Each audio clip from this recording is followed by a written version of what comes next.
Alright, anyway, back to my Facebook page. Oh man, it was pretty terrible outside, not gonna lie. Shoujo now! Oh my goodness. It's been a while since I've like gone live and like not been prepared.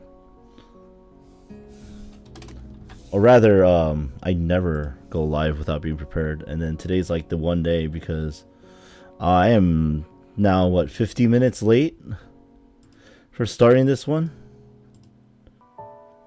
So, I have no idea whose route I was going down. I think we're going to have to find out the hard way, and that's gonna suck. Lunch evolution theory, yes. That's where we left off. I have no viewers, but that's okay. It's Katawa Shoujo.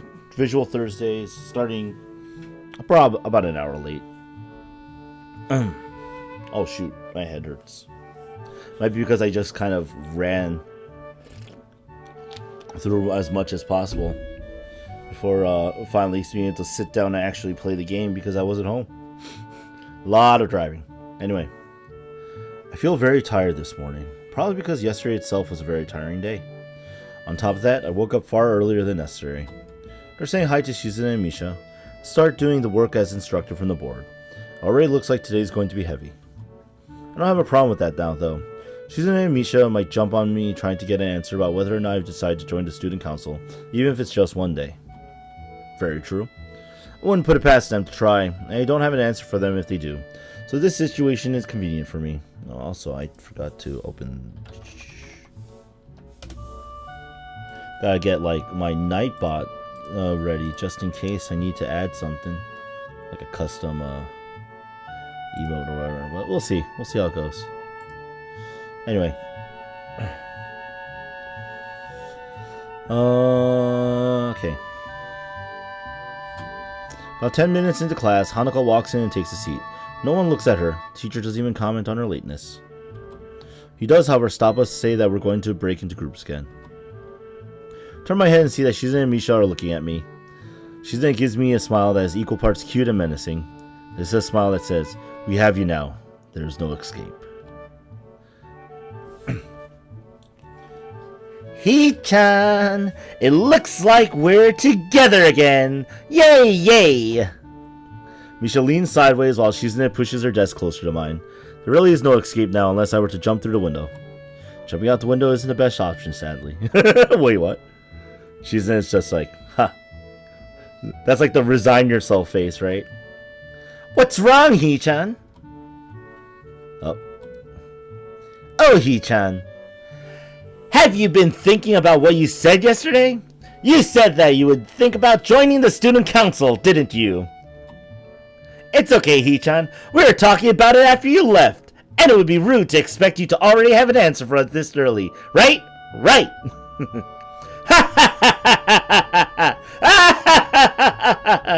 This is how I get into Misha characterized. Just I'm so happy you two are able to have a laugh at my expense. I'm more pleased to know that you both know how crazy the two of you can be. Oh, it looks like she's like, wait, I get it. Now that that's over, Shizune snaps back into serious mode and smacks today's assignment with the back of her hand in an overly dramatic and important way. When I actually look at the stuff, it's mostly just reading. In fact, there are only two problems. What? I almost want to say something about how her rush to get started seems a bit much, considering the small amount of work. In fact, Shizune probably knows how little there is and simply doesn't care. Yeah, it seems like the workload doesn't matter to her as long as the fact that there is work. The actual amount is unimportant. She approaches everything with the same level of ambition. That's good, though. While I'm reading, I let my eyes wander around the room and catch Hanako trying her hand at solving the problems. It looks like she's working alone. Aw, poor Hanako. Can't remember seeing her working with other people before. Thinking back to how shy she is, it's understandable. Hey, that girl over there. Huh? Who, He-chan? Her, Hanako, over there. Does she always work alone? I think so, He-chan. Do you feel sorry for her because she's alone? I was just thinking that maybe she could work with us or something.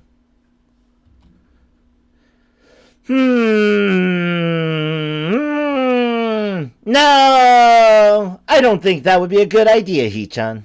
Wait, what? Why not? Shi-chan wouldn't get along with her. Why?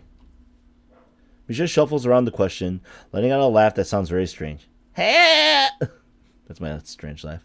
It's nervous, but still has that lifting up and down quality present in everything she says. Just because, Hee-chan. Is it because, like, Hanako doesn't speak much, so it's, like, very hard to translate what she's saying? Maybe? By now, Shizune has noticed our conversation. It makes you realize again how Misha has been signing everything she has been saying this whole time. Shizune frowns. She frowns. What, Shi-chan? The friend of my enemy is my enemy? That sounds so harsh. I'm not going to say that. You said it anyway. I know, Hee-chan. It's fine if you overhear. Wait, what? Wonder if this is Misha's way of keeping things fair. Since without her, I want to be able to understand the things she's saying, and vice versa. Is that also why she signs all the time? So there's never a conversation she's will be left out of? Well, that's pretty cool. Anyway, we should start on the problems now, Hee-chan. We finished with time to spare. I decide to ask if there are any alternatives to the cafeteria, as frankly, the food so far has been subpar. Cafeteria food stinks! Terrible. Gosh. You ungrateful... Oh, I agree. Wait, what? This ends Shizune and Misha arguing among themselves about their favorite restaurants. All of them are downtown, so I don't think we have time to go all the way there. And what about the bill? Are they arguing just for the fun of it? Maybe. They seem so distracted by it that they don't even notice the start of the actual lunch break. Look over my shoulder toward the back of the classroom. She seems to be studying her notes from the previous class. It's an odd sight. Everyone else in the class is busying themselves with the lunch break. Socializing, gossiping, rearranging desks. The one with actual box lunches mixed in and chattering like everyone else, only interrupted by short bouts of eating. When I watch Hanako, it feels that I'm the only one who can see her, almost as if she was invisible, sort of hiding in plain sight. That is interesting. Is she being bullied? Is she isolating herself from the rest of the class on her own accord? I see her look over her shoulder toward the classroom's rear door. Come to think of it, she hasn't turned a page since I've started watching her. Guess she's waiting for someone. What to do?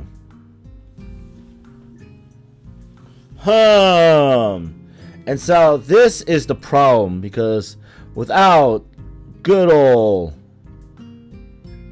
Tom, I don't know what route I'm going down.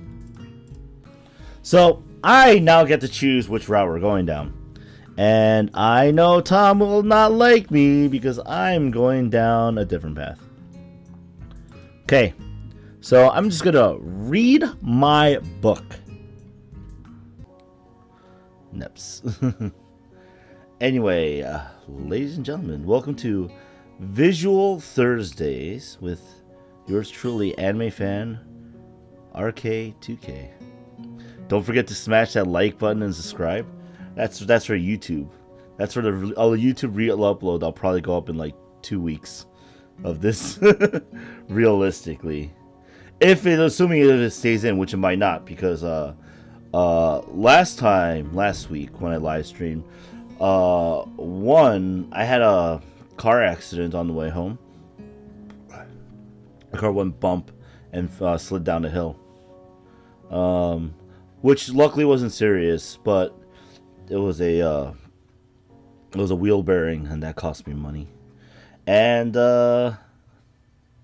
today's just really cold, and I'm gonna be driving out of town once I'm done with the live stream. So we should get started with Visual Thursdays of Katawa Shoujo. Last time I chose an option, and we're actually gonna go back and re-choose that option because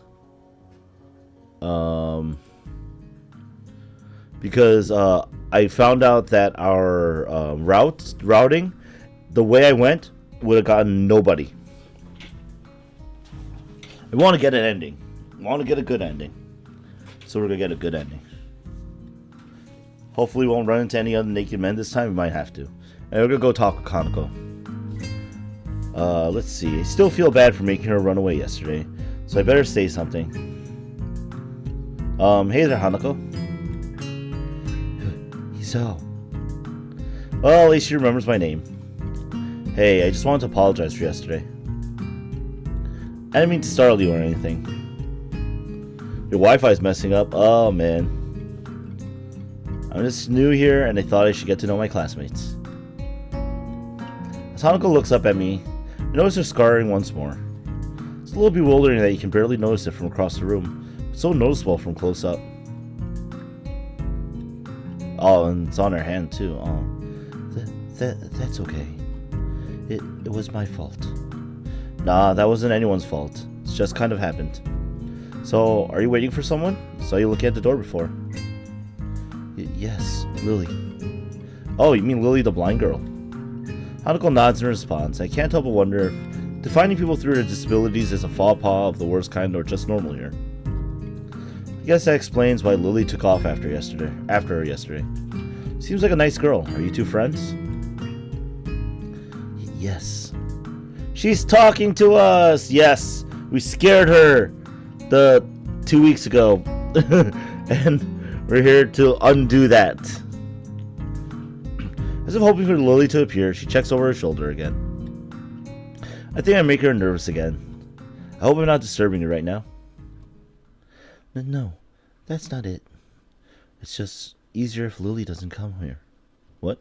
Oh, because it's hard to get around the classroom? Not really. Hanako's gaze drifts past my shoulder and towards Shizune. Shizune? Hanako nods again. What about her? Don't they get along? Hanako shakes her head. Clearly this is something she doesn't want to talk about. It does make a strange sort of sense, Shizune and Lily not getting along so well. Communication between the two would be all but impossible. It's hard enough talking to Shizune through Misha, the one you can see whose hands are talking.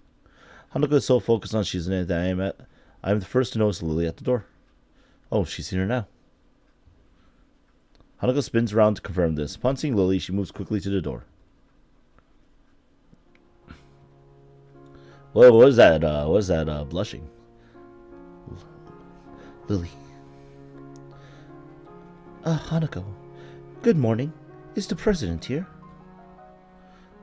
Yes. Hanako glances over her shoulder at Shizune again, as if to confirm she can't hear them even though that's impossible. I suppose we'd best be off then.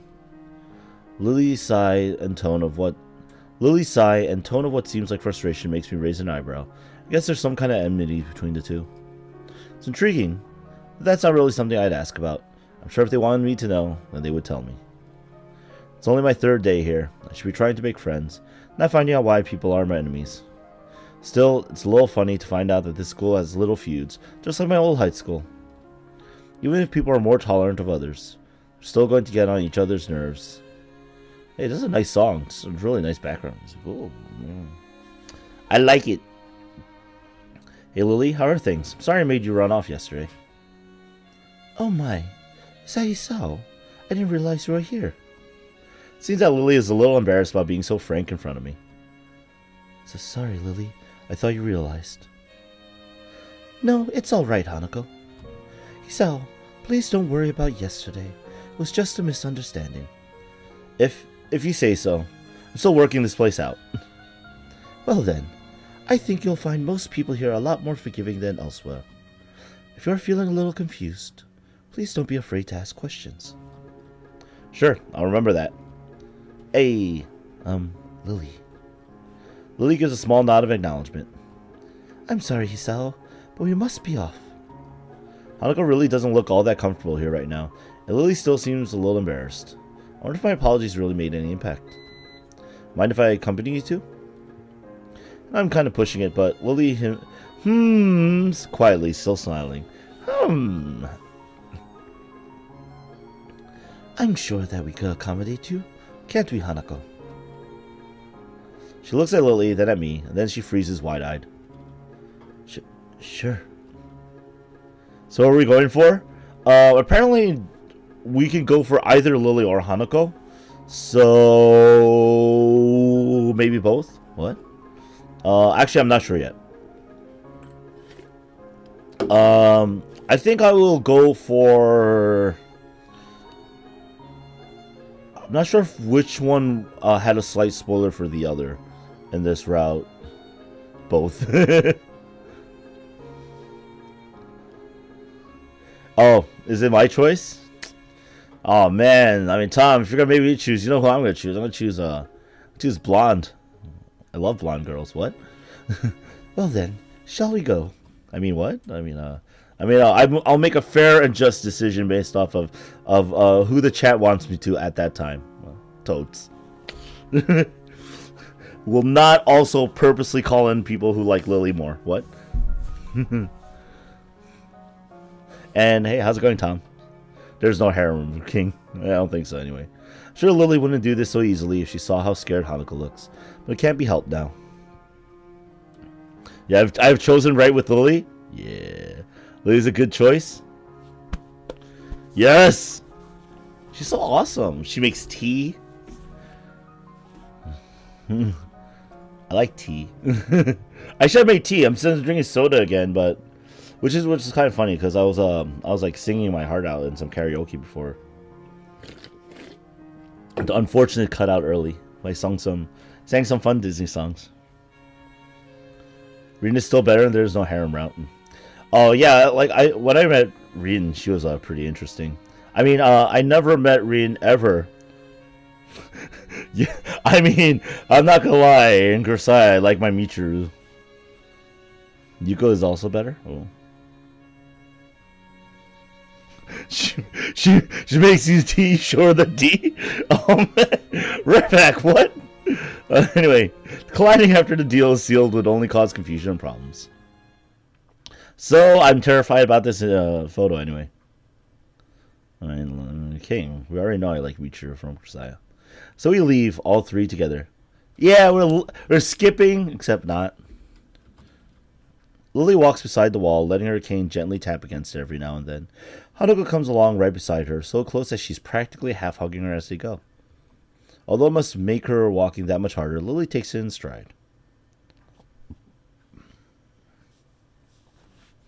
Yo, if you're looking to buy a Nintendo Switch, I think, random side note, because I'm buying my Nintendo Switch tomorrow. But if you're looking to buy a Nintendo Switch, I think GameStop has the best deal because they're selling the Nintendo Switch and they're giving out a $50 GameStop gift card with it. And on top of that, Nintendo is giving out Mario Kart 8 Deluxe for free tomorrow. So, things to take in mind. As we turn around the corner of the hallway, something hits me in the chest with the force of a steam train. Hanako shrieks a little and my vision briefly goes black. Oh, is this Emmy again? Ouch. Opening my eyes, I see a pair of saucer-like green eyes looking up at me.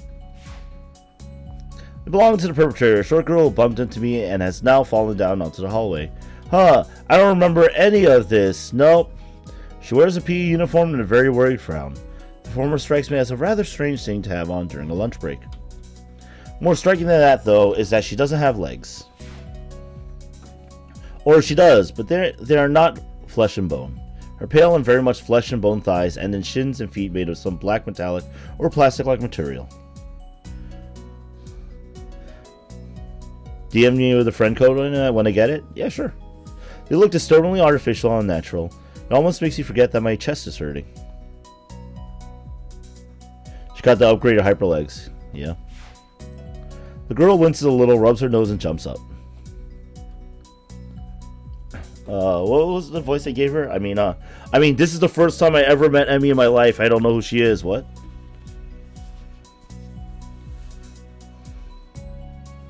Yeah, well, I'm going to redo everything because I'm probably going to cut everything out on my re-upload next of this. So I'm just going to go through everything again. Because I had so many problems in last week's live stream. And I chose wrong. And I chose the wrong route. Oh man, hey, are you alright? I'm sorry about that, really. I wasn't looking where I was going and you just came out of nowhere. Sorry. That's my Emmy voice, guys. She looks really apologetic, in the hurt puppy way of looking apologetic. I quickly forget about being angry or anything, since hurt puppies are my weak spot. It's okay, don't worry about it. Ouch. Oh yeah, that's right. Uh-oh. I say that, but there's a stinging pain growing in my chest, and I know that this is about the biggest possible danger for my condition.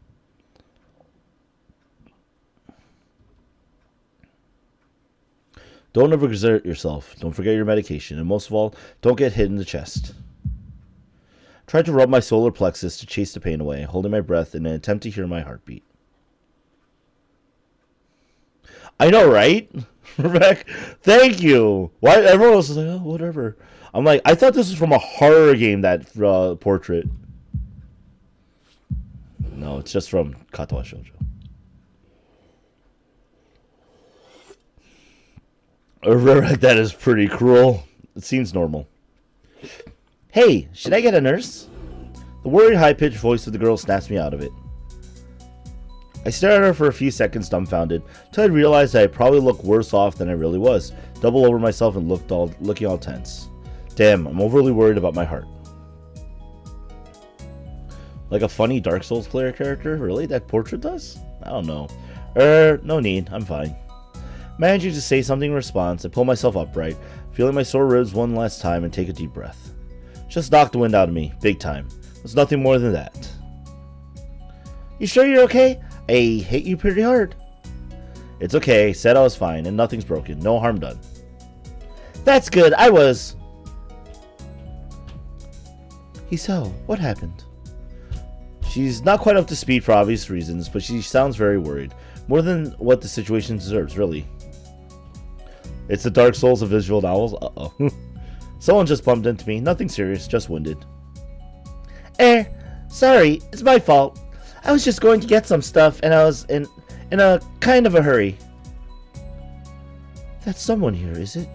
That someone here is Emmy, isn't it? The little girl coughs quietly and shuffles her plastic or metallic feet, looking down at them before saying anything.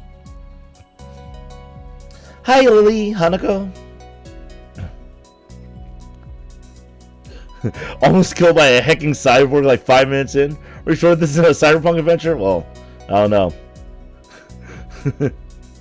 I guess the girls know each other. Do please try to be more careful. You might be sturdy enough to endure these sorts of accidents, but there are people who aren't. The girl blushes and starts to fidget nervously like a little child caught misbehaving. So cute, I find myself smiling. I know that. I was just... I gotta go. Teacher will have my head. I promised to help with the printouts when I went running instead. Sorry, but I got to change and everything. Before any of us can say anything, Emmy has already bolted away, leaving the hallway eerily quiet. Does that kind of thing happen often around here? There are more rules in Yamaku than usual for running in corridors. But that rarely stops Emmy, it seems. She shakes her head weakly and offers a slight, composed smile.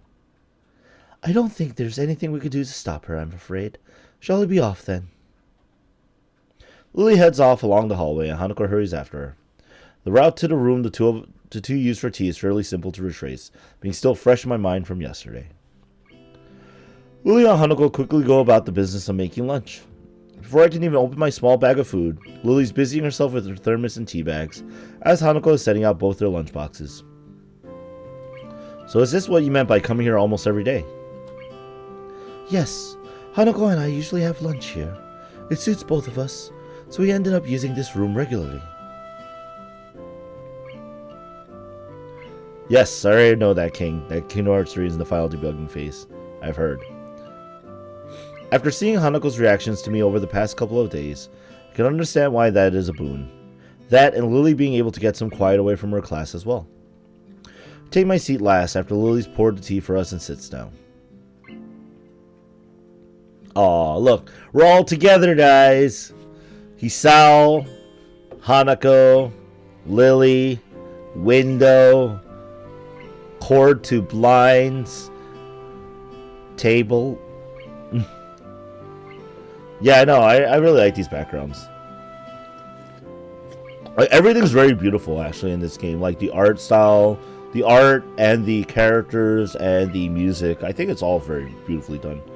I'm actually surprised I just skipped over this game. He's 100% doing the footsie with Lily. Actually, Lily's 100% doing the footsie with Hanako. What? The more time I spend with these two girls, the more I think they're a perfect foil to Misha and Shizune. Even without a voice, Shizune is direct and brash, and Misha seems to get along with everyone, On the other hand, Lily is soft-spoken and relaxed, while Hanako seems to be the shyest girl I've ever met. Ah, Red approves. Look at the Ahoge? Yeah, well, he's a main character. That's how you know. So, how are you faring in Yamako, Hisao?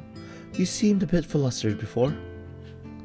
Apart from getting lost every now and again, and being crash-tackled outside my classroom, fine, I guess. Yup. It's a protagonist Ahoge. You look pretty hurt from before.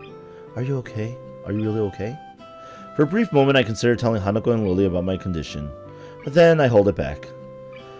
I can't tell why, but for some reason, I feel uncomfortable talking about it to these relative strangers, even if they have been pretty friendly. But you can tell Rin the moment you meet her, right? Yeah, it's nothing. I was just a bit startled. Judging from the two girls' expressions, I don't think that they're buying it, but in what I assume is their way of respecting my privacy, they don't press the matter. Time to tell them that they need to kiss it better? Jeez. That's escalating quickly. Guess that is one of the unwritten rules around here. Don't ask. Even if people's conditions are obvious, like Hanako's, there's still bound to be a story involved. Everyone has things they don't feel comfortable speaking about. And I think everyone here recognizes that. So, how long have you been in this school? Both seem to know your way around pretty well. Well, I've been here since the start of high school. Only moved into the dormitories a year ago. Hanako joined at the start of high school as well. I moved to the dormitories when she did. If memory serves me right. That's an emote.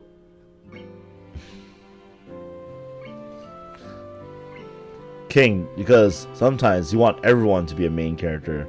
That's why Danganronpa V3 gave everyone Ahoges. That's right. Since high school. So you've known each other since then? Since I moved, yes. Hanako lives next door to me, so it's only natural, right? Right. Yeah, of course. Living next to someone is probably reason enough to befriend them, though I'm guessing that Lily's blindness played a part in it as well. I can't imagine Hanako easily making friends with someone who has to deliberately avoid looking at her scars. Hi, C? Wait, what? The immediate conversation dried up. We start to eat our lunch. I didn't even know Hisao had food, but apparently he does. It isn't long before the bells are signaling the end of the break. Pretty fancy chimes. Like me, the girls pack up their lunches as efficiently as they set them out. I guess I better be off. Are you going to go with Hisao, Hanako? Hanako looks up at me, and for a second I can see that she's considering skipping class, maybe just to avoid walking to the classroom with me. Yes. I don't know what to think of it. Hanako really is delicate to the point of breaking if looked at in the wrong way. Makes me a bit nervous too. I push the feeling aside, trying to be as natural as I can. We should hurry then. Class has already started by the sound of it. Lily gives a nod of farewell as she bends down to take her cane, Hanako and I filing out before her. We walk quickly down the empty halls to our respective classes. As we reach the door to Lily's 3-2 classroom, she turns toward me. Hisao, thank you for sharing lunch with us today. My pleasure, Lily. Play it smooth, man. Yeah, exactly, right? And with that, we part ways. Lily entering a classroom and leaving Hanako and me to make off to our own. She's still looking like she wants to run away. So, do you really want to go back to class now?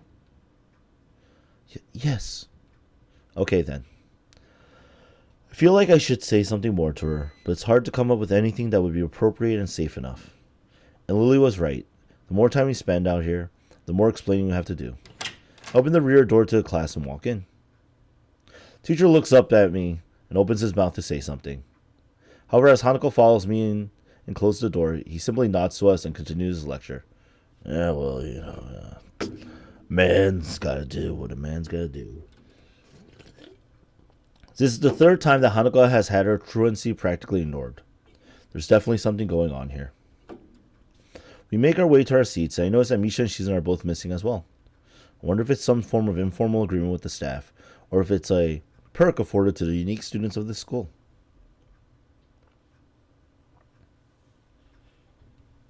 Trying to make as little disturbance as I can, I extract the relevant textbooks from my bag and start catching up. Class goes on quietly. The teacher seems like an okay person despite the weird first impression I got. The material is relatively interesting. It's made by 4chan dudes? Oh, fair. However, the way he teaches is really bizarre. It's as if he expects that everyone is a natural genius. When the final bell sounds, I realize that there's still a lot of time left in the day. I'm left wondering what to do. It's odd. At the hospital, I had 24 hours a day of free time, but here, filling the considerably shorter hours feels difficult. Everyone else leaves, and I'm left alone with the teacher. Muto is examining the assignment sheets we were working on earlier, marking them with a red ball pen. Raising his eyes from his papers briefly, he notices me and furrows his brow. That explains Keiji, really? What is it, Nakai? I jump at him, addressing me. I guess it's natural to spark some conversation since there's nobody else around. Nothing. Think about what I do after school. Teacher slowly puts the cap on the pen he's holding and arranges his papers in a stack, clacking against the desk twice. Seems very methodical. For a brief moment, I'm reminded of Shizune. The teacher is more unhurried and relaxed, much more routine. Ah. A little water for the throat. You have no plans? No, I consider joining a club, but don't know what kind of club would interest me. Go observe a meeting of someone else's club. Might pick your interest. Before he's gonna invite us for a private lesson? I guess. Hisao, that's the wrong time to deliver those lines. But I don't know how to continue from there. Muto looks at me in a way that makes me quickly want to take the words back to avoid a conversation. I can't, so I have to forge ahead. I just don't know how to deal with people. I mean, the other students. Talking to people and everything, so it's not that I'd be isolated or anything. I just don't know what to think about. The disabilities. It's like, it feels that I'm being impolite if I pay attention to them, and it's weird to ignore them.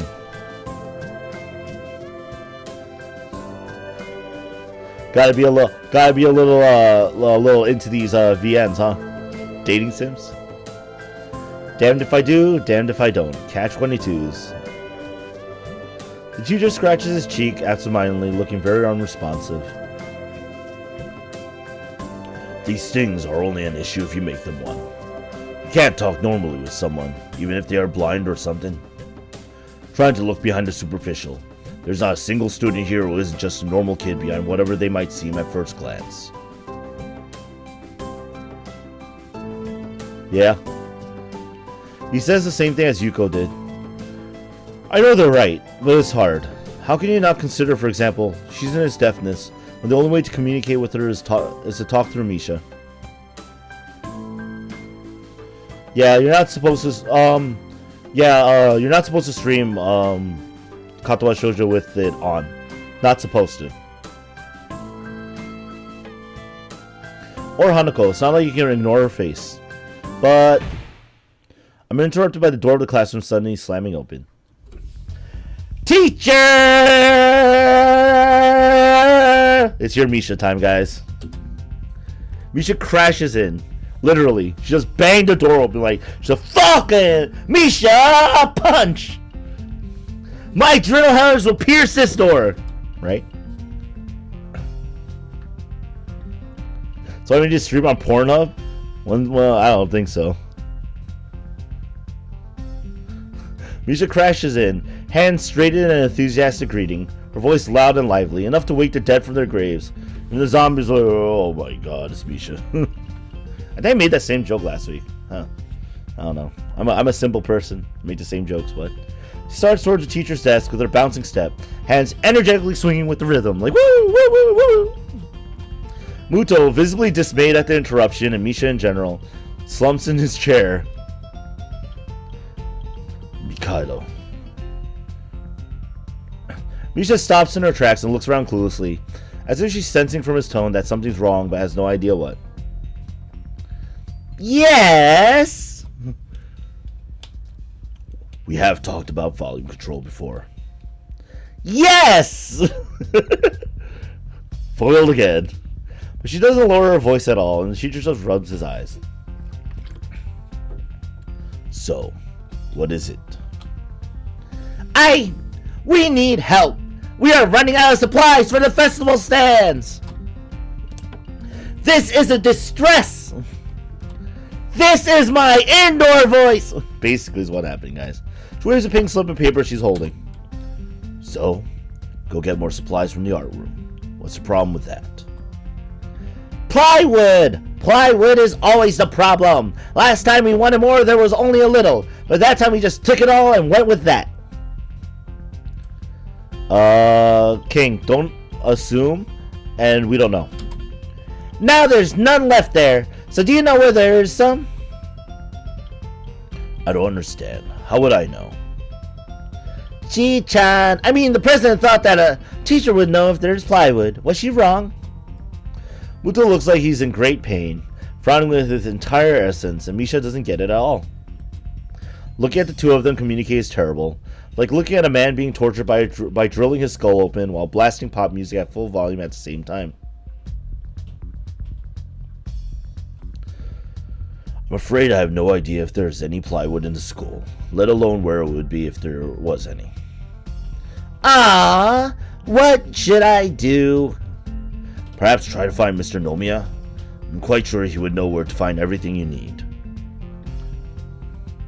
You'd have to pry them from his cold, dead hands. That's a different matter. Ah! I don't have time! We are so busy! She holds her head with both her hands, looking as despairing as it's possible for a person like her. Not even noticing, she crumples the note she's holding against her hair. I shouldn't even be fetching these things. There's so much to do and we're falling behind the schedule. No guessing in chat and no drilling, Muto. What kind of emotes are these guys that you guys are using? Muto looks at her gravely and then suddenly smiles. Smiling doesn't really fit his face. I think it's better if he didn't. I wonder if you could get some temporary help. He switches to staring at me focusedly with a hard expression, as if trying to say, go, make some friends. Get out of here. This is your story. I guess I can give you a hand. You can? Thanks, Ichan. You are really nice. She pauses, does a double take, and then points at me with her finger, yelling, ah! And looking very puzzled. Come to think of it, what's Ichan doing here? Class is over. You should be having fun. We just had a little chat. Oh no, it's not detention, is it? Are you in trouble, Ichan? Want to break you out? No, I'm not. Is Ichan in trouble, teacher? No, he's not. Muto sighs deeply and feel that I have to help Misha to get her off the teacher's back. So, what do you need? Here's a list. I can try to find the plywood from somewhere if there's none in the art room. She offers me the note she's holding. I take it, hesitating a bit. I said I'd help you out, but this has no implications on whether I'm joining the council or not. Ah. Still, thanks, Ichan. Try to be quick. We are in a stall building street now. We must hurry, hurry, hurry. She bounces out of the classroom, leaving me and the teacher looking at each other with something that feels like a silent agreement. Well, there you have it, Nakai. You have something to do now. This is your story. This is my pseudo-Arin impersonation, guys. The council, we're on the road to power? No, we are not. We're on the road to joining, getting a different ending. Please don't sound so smug. Looking at the list with a number of items ranging from paint to plywood, all written with small, neat handwriting that is undoubtedly Shizune's, I heave a sigh. I'll be going then. Waving the long list limply at the teacher, I exit to the hallway. The classroom's closest to ours are designated belonging to classes 3-1 and 3-2 on the right side, and 3-4 on the left side, each door looking exactly the same. Further down the corridor, still with identical doors, are rooms that I didn't think were used for classes. I guess the art room is not a classroom as such. I carefully push open the furthest door and peek in. It's a classroom, but it seems rather badly kept or not in use. Am I in the right place? That face gets better every time we see it. Oh, apparently it changes as time passes, so keep an eye out. Eventually it just like pops out of the screen and gets you. What? Like Sadako, the ring girl. Desks and chairs are all around the room. A thin layer of dust settled on them. There's some easels in the corner, so at least this looks like the right place.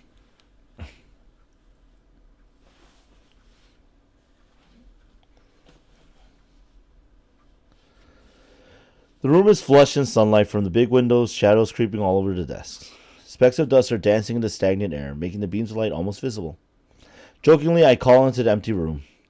Anybody ho? Something catches my eye and I stop mid-sentence. Sitting on a desk is a short-haired girl, curiously wearing a boy's uniform, with a fork between her toes and a morsel of food stuck firmly on the end. This odd way of dining seems to be caused by her apparent lack of hands. Her presence here is what takes me back even more. Hey, how did I miss her before? She's sitting in a corner very still. I still somehow took her as part of the furnishing, or a statue at first glance. I'm not being too observant today as a whole. The girl seems to be frozen in place, staring at me with her huge eyes like a rabbit in headlights. Staring at me, her mouth wide open, ready to accept the fork. I'm staring at her, my mouth wide open, suddenly remembering I didn't finish my sentence and trying to think if I should. This weird stalemate keeps us both stunned into silence, punctuated only by the wall clock ticking rhythmically, and this awesome jazz beat. Okay, anyway. Hello. The girl stuffs the forkful in her mouth and is now staring at me expectantly while chewing. This is a bit awkward. You feel like you've seen this for a king? I have no idea what you're talking about. Never happened. Hello. I was told to pick up some supplies from here. For some festival stalls, I think. I didn't think there would be someone here. There isn't. That's why I came here too. She picks up another forkful. Doesn't that mean you're here then? She raised her eyebrows as she was suspecting my observation was false. You are pretty observant. I guess it does. But who are you? This girl's pretty straightforward, isn't she? I'm Nakai. Sao Nakai. 00 agent. Wait, what? I just transferred in on Monday. I'm Rin. Tezuka Rin. Rin Tezuka. I won't shake hands with you, but at least we know who we are now. That's very nice. Her deadpan manner of talking makes it hard to determine whether she's joking about her shaking hands or not. Kind of bothers me joking about these matters. Doesn't feel appropriate at all. I'm trying to figure out what's appropriate and whether this girl is. She seems to have lost interest in me and is now gazing yearningly back at her food. Can I continue my lunch? If you don't mind me, I won't mind you. If you need to get your stuff, the supplies are at the back. Go right ahead, but lunch? School's already over for the day. What word would you use then? There's no word for a meal you eat after lunch but before dinner, right? Bothers me very much too, but I don't really know what I should say. Second lunch. I don't think you're supposed to eat a meal between lunch and dinner to begin with. But I'm hungry now, and my delicious box lunch would go to waste otherwise. I have curry. It's very delicious. With much decisiveness, Rin once again picks up the fork between her toes. With at least as much impoliteness, she points it straight at me. So Nakai, what brings you to this place? I've done a good job with every voice except the first voice for a nurse. Thanks, Tom. Like I said, I was told to... How's my Hisao voice, Tom? Is it really good? It's just my regular voice. He's the generic protagonist, quote unquote. Like I said before, I was told to look for these things. Always give the nurse a deep man voice. Like, oh, I'm too sexy. I'm too sexy for this body. Too sexy for this body. Too sexy. Wait, what?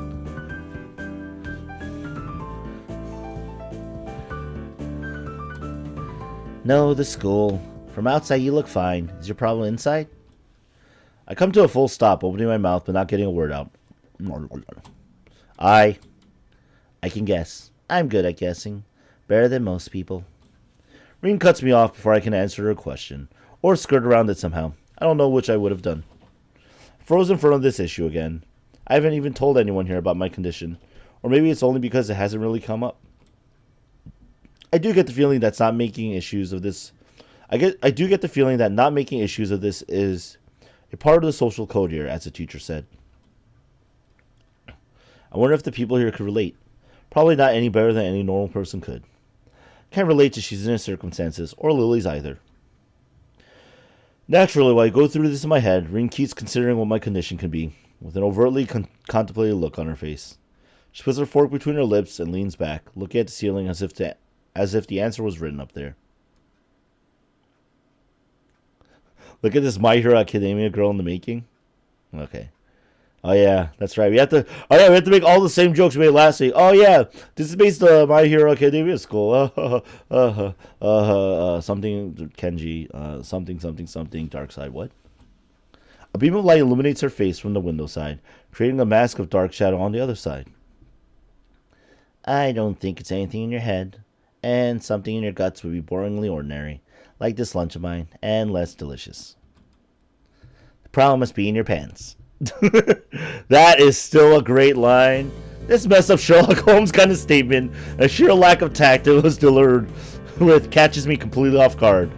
I think I might have reeled back even physically as Rin's eyes widen in revelation and astonishment. So I was right. There's something wrong with your tackle, isn't there? A little problem with the peepees? A little bit of toilet humor? But except you're gonna have bigger problems. Why does no one have notifications for your channel turned on, Tom? I don't know. Wait, is my notification turned off for your channel? I'll have to go check. Still partially in shock, but recognizing the need to reply something, I spell out the first thing that I can think of. Oh, YouTube. If it's YouTube,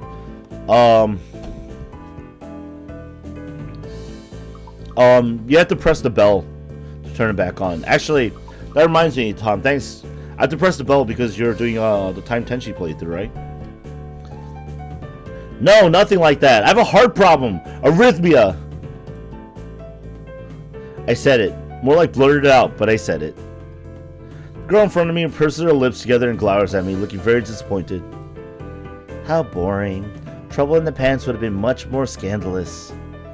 What's with this reaction? Sorry to let you down. I forgive you. Just, I collect people and a person with, you know, that kind of problem would have been really great. Collect people? People with different problems. So you just, like, go around asking people what's wrong with them? Pretty much. I see. With little left to say, Rin resumes her lunch and the conversation dies away. I keep thinking about what was said. It's the first time I told anyone else about my condition. All the other people have either known about it already or heard about it from someone else. Or didn't need to know about it like every other student here so far. Should I have told it as a natural part of introductions? Is it expected of me?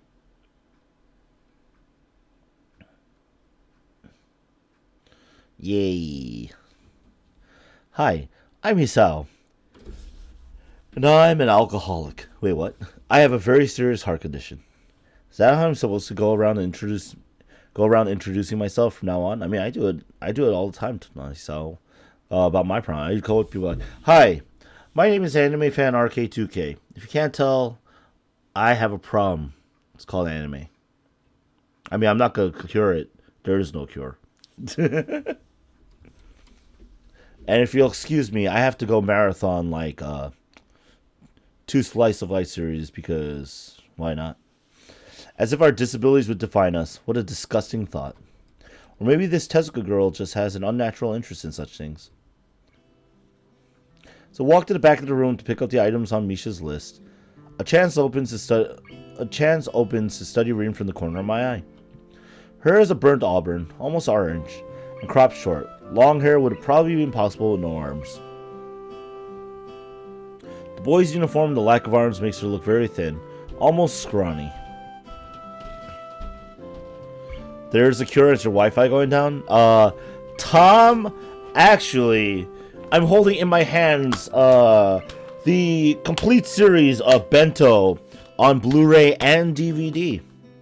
So no, I have over like 200 anime series I own physical copies of. My Wi-Fi will not stop my anime addiction. I've already invested into it. It's too late for me, guys. Save yourselves! Save yourselves! Stop the Wi-Fi, you fools.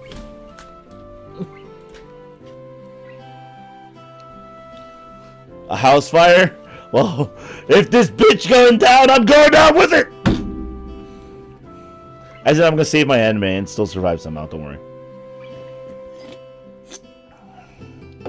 That's loads of money? Yeah, well.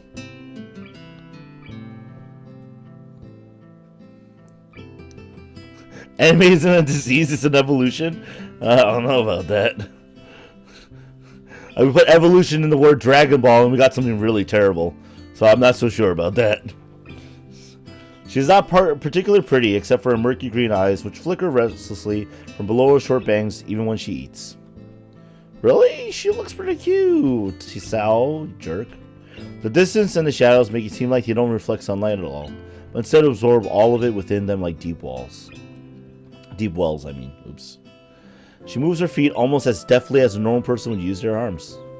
However, I can see how this sight could discomfort people, especially while eating. It makes me feel a bit uncomfortable at least. Really? Yo, man, I think that's awesome. I would totally want to learn how to, Man, he sounds so critically. Yeah, he's very different from me. So being alone all your life is evolution?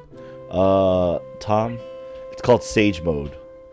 Look it up. Read Naruto. Wait, what? That doesn't exist? Don't worry. King, I agree with you. Just like the Tsukihime anime, it doesn't exist. I hesitate to think about the word unnatural, but it's too late now, isn't it? I keep searching the cabins and shelves for Misha things, but after enough time passes, the silence grows too uncomfortable, so I try to force some conversation out of this strange girl. So, do you always eat alone this late, or do you get the occasional visitor? Visitors. Maybe you are my first occasional visitor, but I don't always eat alone either. Sometimes I eat with a certain person on the roof, if she's not horsing around. Horsing? She likes to do sports. Her name's Emmy. She bumps into people. You met her? I bet it's Emmy, right? I don't know if it's Emmy or not, but I bet it's Emmy. Oh. That's all I can think of to say. Both of us fall silent again as Rin forks the last bits of her meal into her mouth. I look down at my haul and double check it with Misha's list. Seems I have everything except plywood. So I think I have all the things now. That's very nice for you. Don't feel obliged to stay. I was about to take a nap anyway. You need to do whatever you are going to do with that stuff anyway, right? Oh, perhaps you like to watch girls sleeping? There's an anime for that. Didn't really like it. Well, you know, it was kind of just, I just felt like creepy, you know.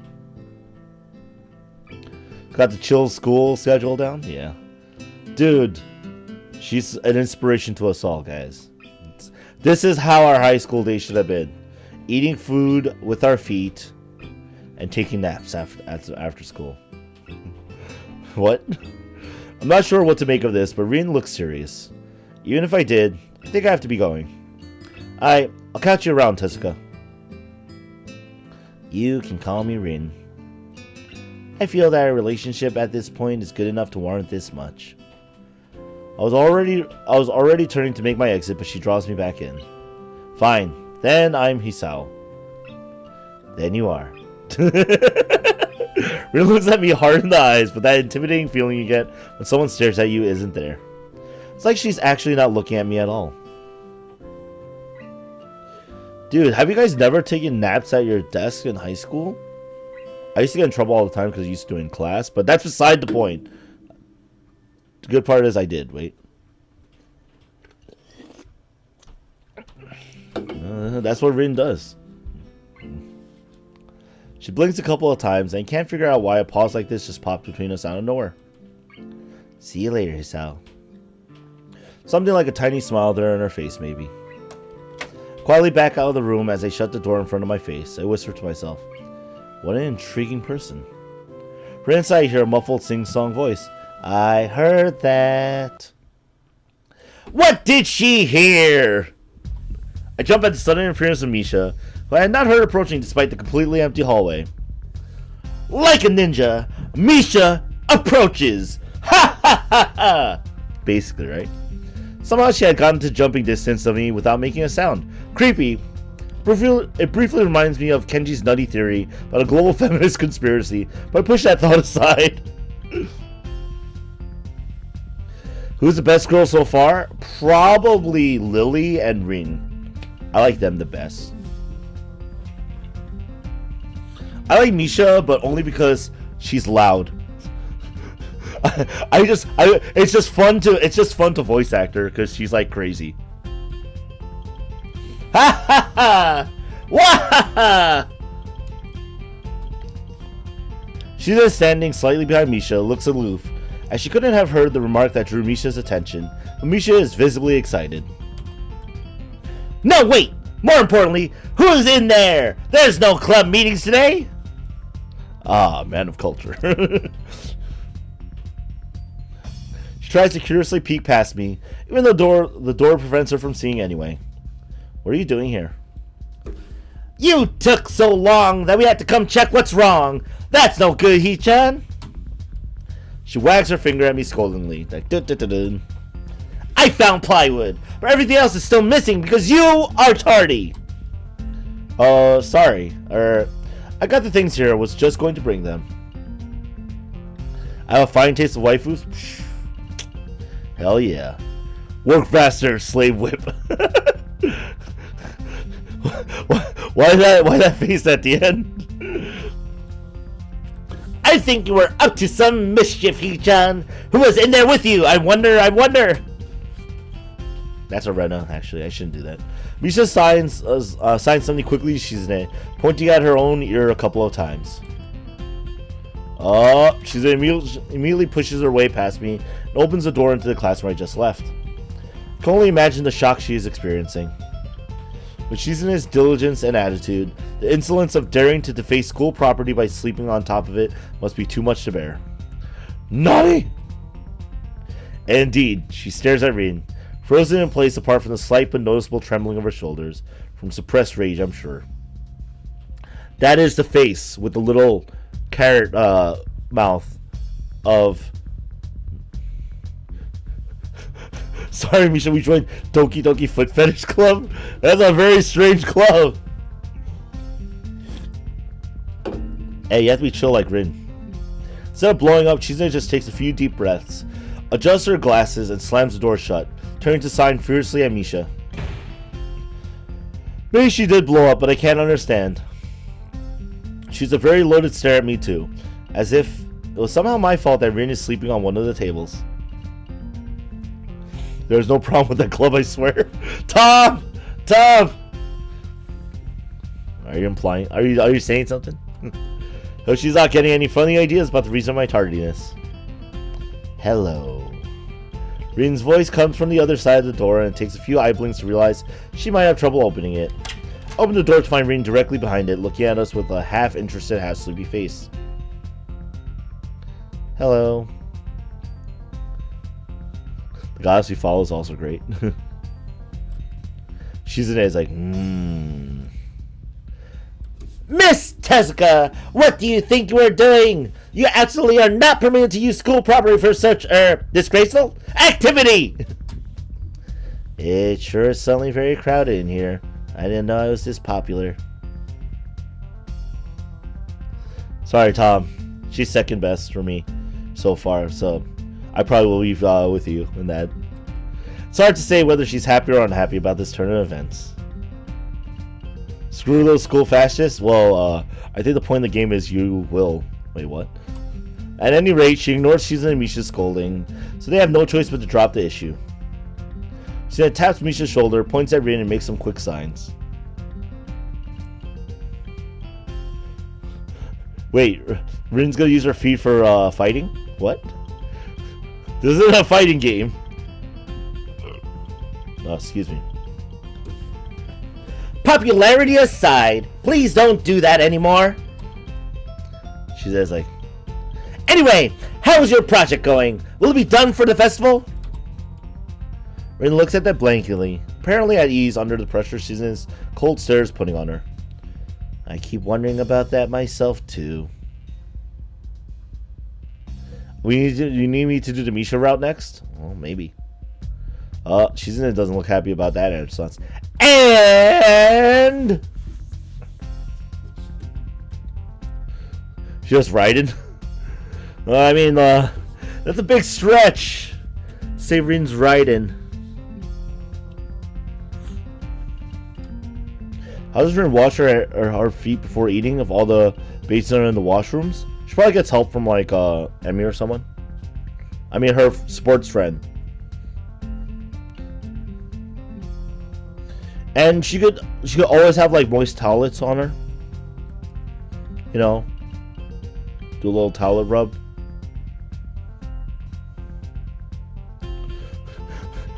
Misha's route. Well, actually, guys, it's Shizune that gives the orders. Misha's the translator, interpreter, basically. Well, think about it harder. As Misha signs her reply to Shizune, her face turns into an unsatisfied frown. That's an unsatisfied frown, guys. Miss Tezuka, please try to take this seriously. It'll be a disaster if the wall looks like someone threw out their lunch onto it. Rin nods assertively. Why do you think the Misha route isn't a thing, Tom? Well, I don't know. We'll think more seriously. Misha actually giggles at that, but Shizune doesn't. Not even after translation. Just shakes her head, takes the materials from me, and takes off with Misha in tow. Excuse me. Actually, we don't know if Misha does or doesn't have a disability yet. Rin frowns thoughtfully. She looks after the retreating student council duel. How rude. It's true though. I must finish my project before the weekend. There'll be dire consequences if I don't. The end of the world as we know it. Like weekends usually are, but more dire. Much more dire. Maybe I'll postpone my nap to unforeseen future. I'm about to ask what project she has and what are these apocalyptic consequences. What are these apocalyptic consequences? But she walks back into the art classroom. So I have nothing to do. Would you give me a hand? This paint can doesn't fit into my bag, but I need it. She kicks lightly at a huge can of paint that's lying on the floor next to the table she was sitting and sleeping on. It lets out a dull clang. Like that. I'm not allowed to do anything with those without physical disabilities. That sounds wrong. For some reason, it's like you're implying that I have to do things to people with physical disabilities, Tom.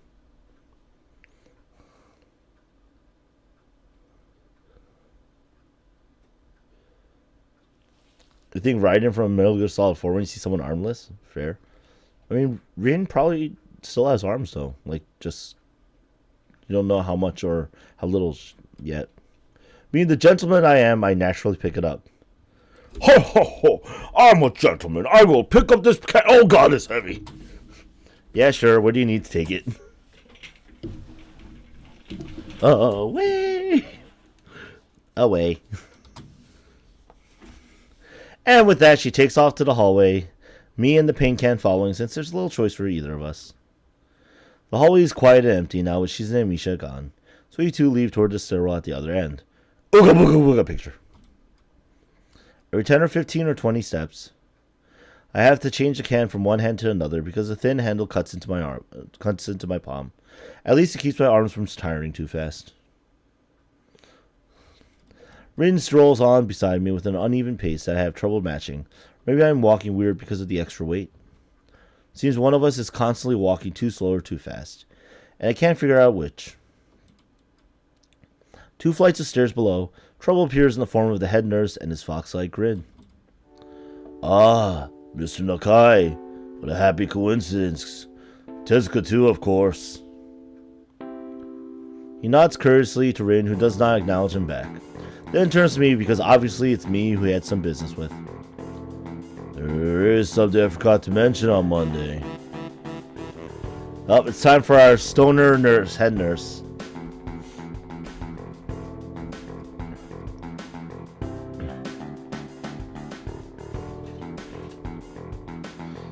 Yeah, it's called that.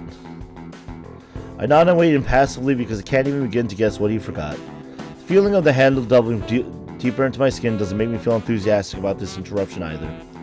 It's about your medications. So you haven't been that long on your current medications. Might be some unexpected side effects. Might require adjusting dosages or even changing to another kind of medication. So, we will do a few tests regularly. What I want is for you to keep an eye on everything in your condition that feels off. If you get what I mean. Nausea, headache, anything. And come see me if something happens. Alright. So, how are you? Everything fine? I give up and drop the can to the floor before answering him. Apparently this takes longer than my biceps can handle. I'm about to say something generic as an answer, but then I realize how often I've done that lately. Other people have asked me that too. Teachers and students here. My parents, visitors, nurses, doctors at the hospital. Everyone seems to be concerned about that. It's natural for a hospital, not so much for a school. So it could be a penis problem? Maybe. Except this school. Except, he had a heart attack, so maybe not. There's a small school, and both the student base and the faculty seem to be very tightly knit. At least that's the feeling I'm getting. This is not the kind of school that gets transfer students too often. The thought sends shivers up my spine, but I give a generic answer anyway. That's great. Also, one other thing. Sources tell me that you've been at neither the school track, nor even the pool. So I'd like to know if you have taken up exercising as I asked. Of course I haven't, but his way of inquiring gives me the feeling that I should have been running my ass off on the track since the very first day. No, I think they briefly touched on some of the side effects towards the beginning of the game, and none of those were on there. Of course, I haven't. Okay, yeah. I read that. You have people spying on me? Not as such. Just happen to know a few people. But that's not the issue here. So don't try to slip out of it. Guys, stop trying to replace Hisao's pills with Viagra. Well, I was actually just doing some improvised weightlifting as an exercise. Pick up and lift the can up and down a few times like some sad imitation of a bodybuilder, even though it's weighing down on my arms painfully. The stupid grin disappears from his face for a second, but comes back like it was never gone. Tezuka, would you give us a second? Nurse grabs me by the shoulder without waiting for Rin's permission, which he didn't need in the first place, and drags me aside. I told you to exercise. I wasn't joking. I understand that you're still on your first week and all. Please, don't ignore the importance of this. The reason I'm coming down this hard on you is that habits are not easy to form. The more you slip and postpone, the harder it'll be. Same with everything, like dieting. Can you promise me to be more serious about this from now on? I think I'm supposed to say yes, right? Like, that's like the no-brainer thing. Yes.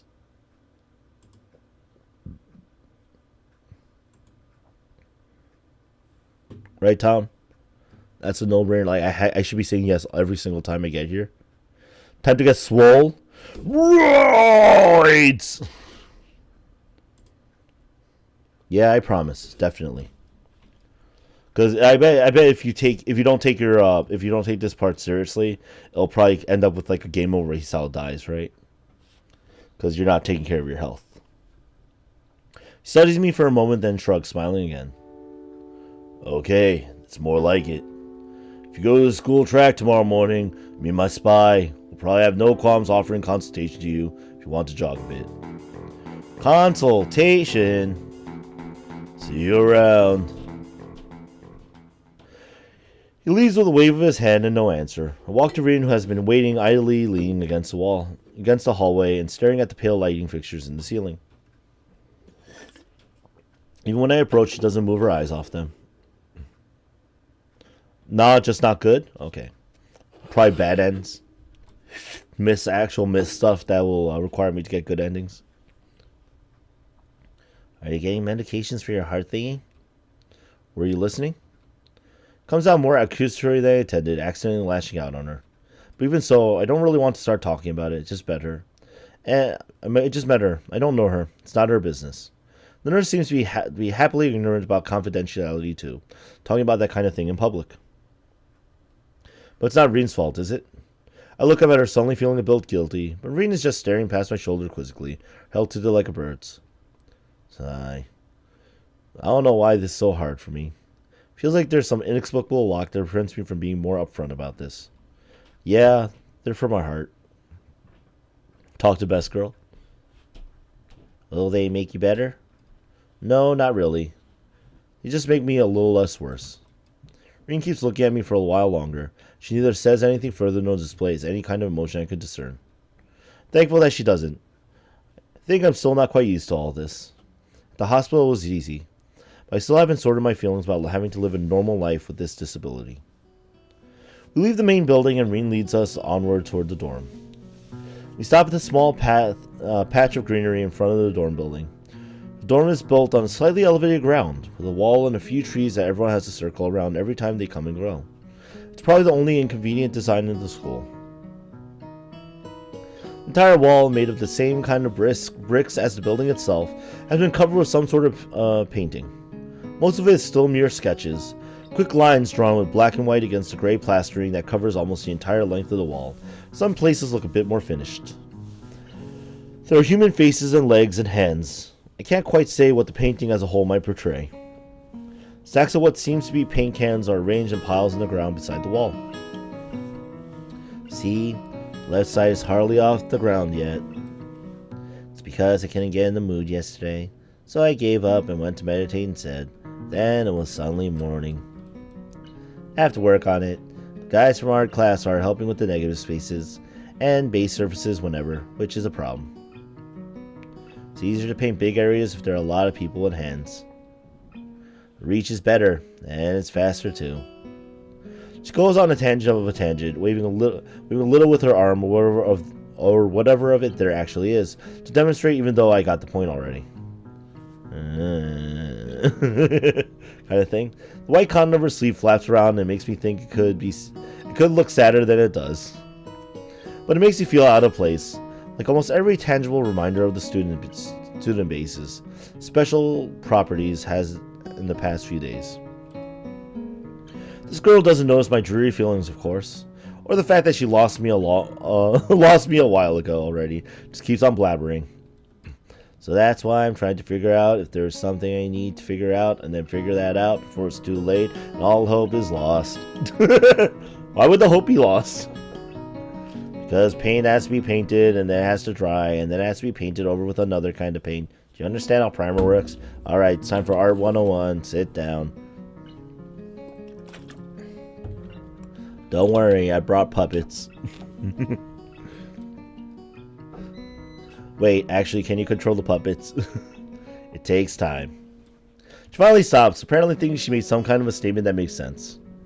I think it's best to start from the top. Because we started from the bottom, now we're here.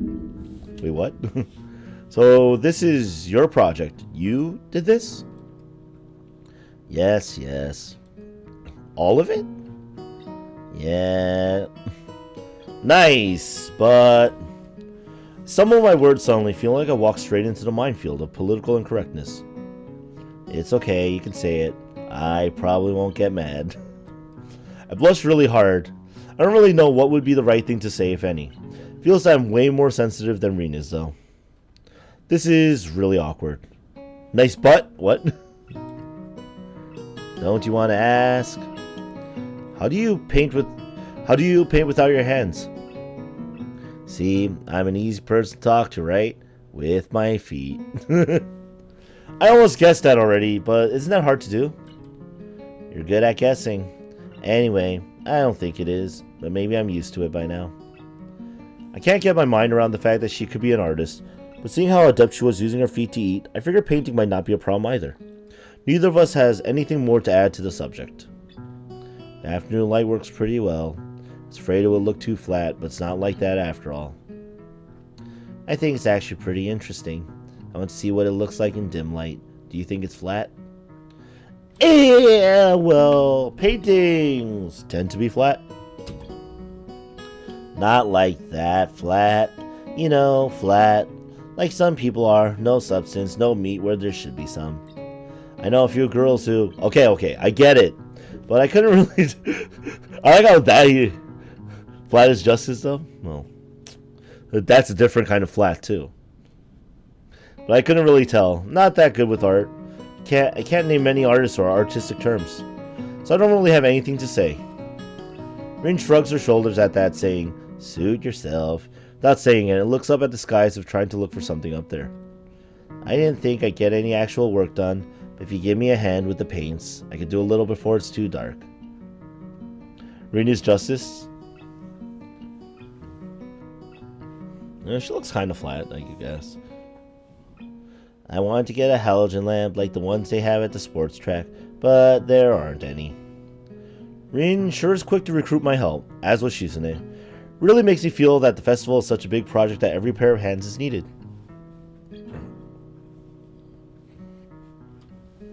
Mathematical proof! The math! Mathematics! Why not? I'm not really sure if I can be of any help, though. Just mixing some paints. You can do that, probably. Do you have motor control problems? Like, you know, those people have some?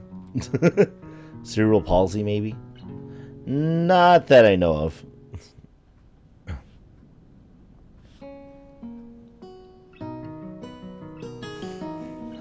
Tom, I don't think you're helping.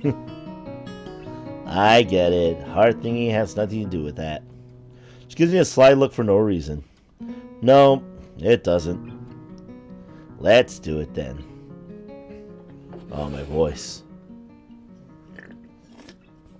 So Tom and Rivak are in thick justice world. So she sits on an empty wooden box and very naturally picks up a wide brush between the toes of her bare right foot. Open a few of the cans and pour some of the contents into shallow bowls for mixing. The thick paints flow lazily from the can to the bowl, like syrup. Blah, blah, blah, blah, blah, blah, blah, blah.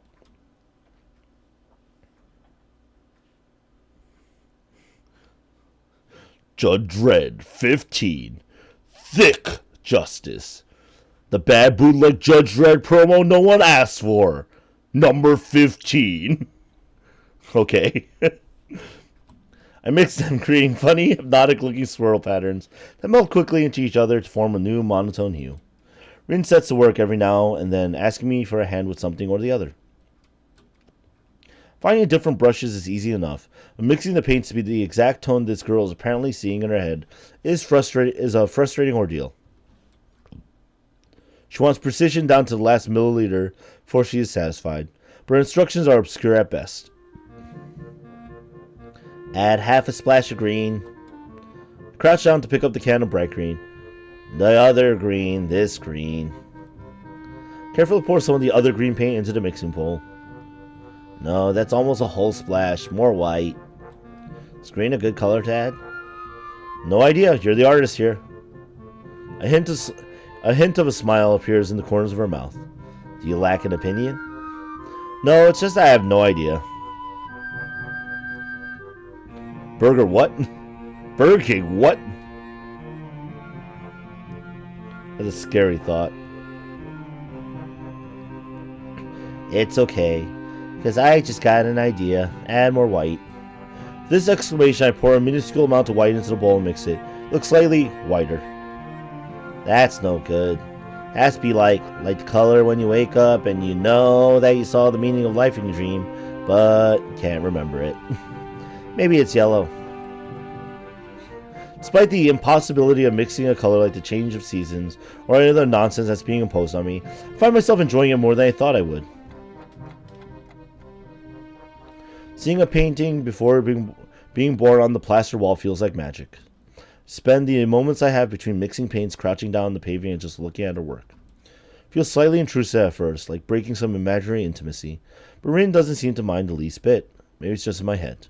Her entire presence emits a completely different air. She patiently works the details, adding layers of paint on top of other layers of paint, steadily moving her foot across the wall to add new shapes. When I manage to produce a passable mixture of paint, the rare smile on her face is oddly rewarding. Apart from the few words when discussing paint mixes, neither of us say a word for the longest time. Even though short discussions soon evolve into a shorthand, both of us developing using weird impromptu code words for various paints and hues. Rivak, there are some artists who, when they work, they don't like showing the unfinished products. So I think I know what Hisao's talking about, because there's quite a few people who are like, oh no, I don't want anyone to see it until it's done, because they don't like the idea of the showing off. Because even after it's done, a lot of artists are like, oh man, it doesn't look that good, and they have to show it off then anyway. So it's kind of like that. Like, I had a lot of friends who are a lot more talented in art than I am. And some of them, it's varying degrees. Like, I had a friend of mine who's like, yo, look at this sketch. I have an idea and things like that. And he showed me everything. And I have other friends who are like, oh man, no, please. No, don't look. The wall may mind being shown off. Yes, the wall has feelings. As if there was some need to conserve words with breath and sound. It has evolved. We stay there late into the evening until it becomes too dark to paint properly. It's a really humble wall. It's just trying to pass time.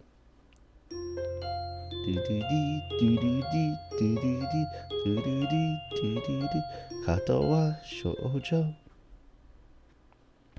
Wall-chan! That's a weird new waifu no one ever knew of. Wall-chan. The sound of an alarm pulls me out of a fitful slumber into an unpleasant state of wakefulness. Hidden root Wall-chan. Confirmed. I linger under the blanket for a few minutes, gathering energy to rise up while making excuses as for why I already haven't. Honestly, I wouldn't mind staying here for all day. School is surprisingly exhausting after a long pause. The culture shock still has not faded, I think. Still, despite getting an impression that skipping class is easy here, I don't think they're going to let me get away that easy. And the nurse is bound to keep breathing down my neck with the talk of exercising as well. Wall-chan will beat you. The Wall-chan just falls on top of you because you have to try to be power bottom for it. Wait, what? So eventually I do rise up, swallow the morning medications, and put on my old soccer clothing. Thanks to my condition, I was exempted from taking part in gym class at Yamaku, so I didn't get issued with a gym outfit. I'd order some to cover such a contingency. Wearing my old soccer clothes is kind of nostalgic. Wall-chan tsundere. Jeez. Can't use them for that anymore, so maybe they can get a new life this way, a bit like me. Wall-chan is the best tsundere waifu. Route. After all, I'm going to start taking care of myself. Can't afford to slack around. I'll start from the basics. Don't touch his bricks. Wall-chan's like, don't touch my bricks, baka!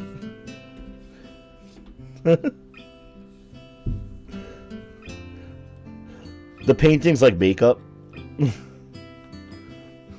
Basics, which include keeping the rest of my body in shape along with what little I can to do to strengthen my heart. Maybe then I can go back to something approaching a normal life, or at least something where I'm less likely to fall over dead at any minute. A wall that just screams baka at you when you walk by. True love, 10 out of 10. Oh my god, Ravak, that's beautiful. I'm surprised to discover that I'm not the only one present at the track. There's this majestic gazelle. No, I'm kidding. It's just Emmy. Not just that, but it's a face I've seen before.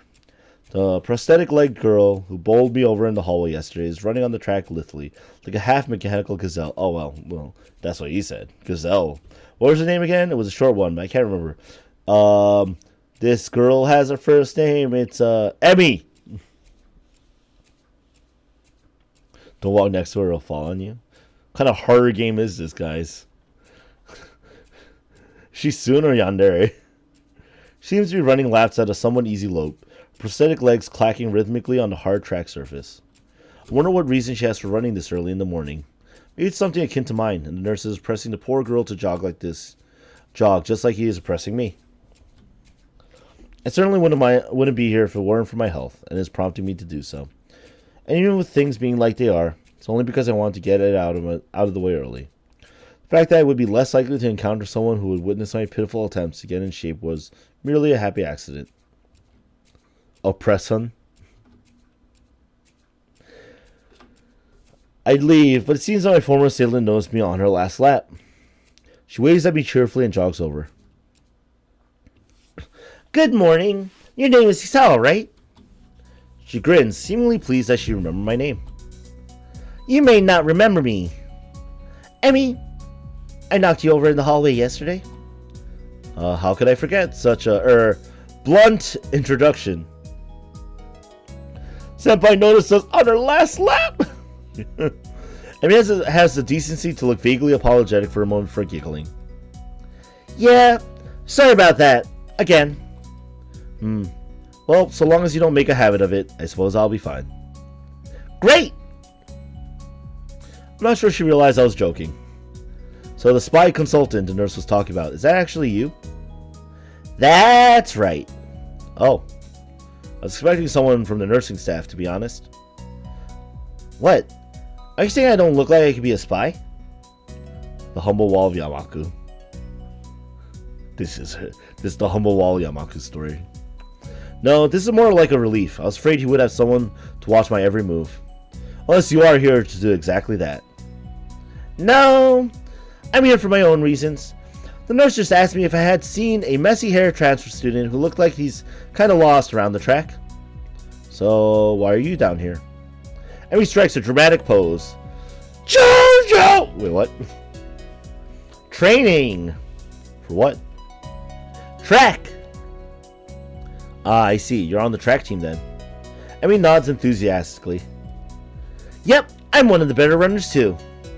And modest about it too. Oh my. Very different from humble wall. Hey, you should join up. It's good exercise, you know? I think that much activity is probably out of the question for me. Which JoJo is she? She's well, since a wall's involved, she must be in part A with wall eyes. Wait, what? Nah, I'm not even sure that I really like running all that much. Plus, I'm just not into organized sports, you know? It's true. I never even really got that much into soccer. I mean, I'd run around with my friends and all, but that was really the only reason I ever played. It wasn't for the glory to be found in the field, that's for sure. Emmy seems to understand my meaning. I see. Not that into the whole organization thing. But now that you're here, I guess we're going to run together, huh? What? Sure, I guess.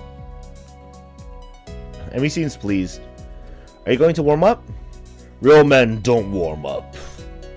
Oh no, you always should warm up. Bad Hisao. Scolds me enthusiastically, but then smiles and leans closer. And you get a closer shot of Emmy. What? I hate warming up too. She laughs suddenly. Heck, I don't even have to stretch my legs. As if to confirm her statement, she bounces up and down a couple of times, giving a passing impression of standing on a pair of springs. Her leg blades seem to be quite elastic. So is her stand soft and wet? Well, you know. Cheater. Let's go. So we both take off around the track, and I can immediately see that she wasn't lying about being good at running. Emmy moves fluidly, throwing herself into the run with a sort of wild abandon. I find myself concentrating more on running properly. Hands spread, huh? Right? Something about hitting on the balls of your feet rather than the heels. You want to roll. Well, you know, running's weird. It's an activity. Look it up. There's a lot of quote-unquote techniques for running. And I don't mean that in like like looking down at it. I mean, like, there's a lot of science that goes into the actual running forms and stuff that makes it very complicated. And there's a lot to it. So, there's a lot that goes with running. Running in the 90s. Trying to match my stride to Emmy's was pretty difficult. We're clearly drifting in this picture. They start playing like Deja Vu. And apparently I'm not very good at it. Maybe Emmy could help me with that sometime. I'm really not feeling up to more than a couple laps today and slow to a walk pretty quickly. He's drifting while Naruto running. Uh-oh. Emmy keeps running and doesn't seem to notice I've stopped until she passes me a second time. She quickly skids to a halt, breathing steadily in contrast to my own somewhat gasping demeanor. Deja vu! I have been in this place again. Yeah. Finished already? I hang my head ruefully. Yeah. I'm not in very good shape right now. Emmy nods and then grins at me again. She seems to do a lot of smiling. Well, the important thing is you started, right? Next time, you just have to try to hold out longer, and then longer and longer, and eventually you'll be great. I'll keep that in mind. But I think right now I'm going to get ready for class. Shouldn't you? It's a happy waifu, yes. So, I mean, like, you know, you spent like months with a heart condition in the hospital because they're like, if your heart beats too fast, you're going to die. Yeah, that's gonna happen. Con was his dump stat? God damn it. Yo, never dump stat Con! Very important. Pass poison checks, man. Especially when you go drinking with dwarves. Very important. That alcohol, man, will hit you hard. Get drunk real quick. Emmy shrugs unconcernedly. Nah, I've got plenty of time. I notice that she's not wearing a watch. Are you sure? Hey, how's it going, Luca? Hey, so Eurobe means nearly say Euro yeet. Euro yeet! His stand is soft and wet, yep. Yeah, it's, our conversations have gone all over the place. It's been horny, it's been JoJo, it's been waifus, it's been Eurobeat.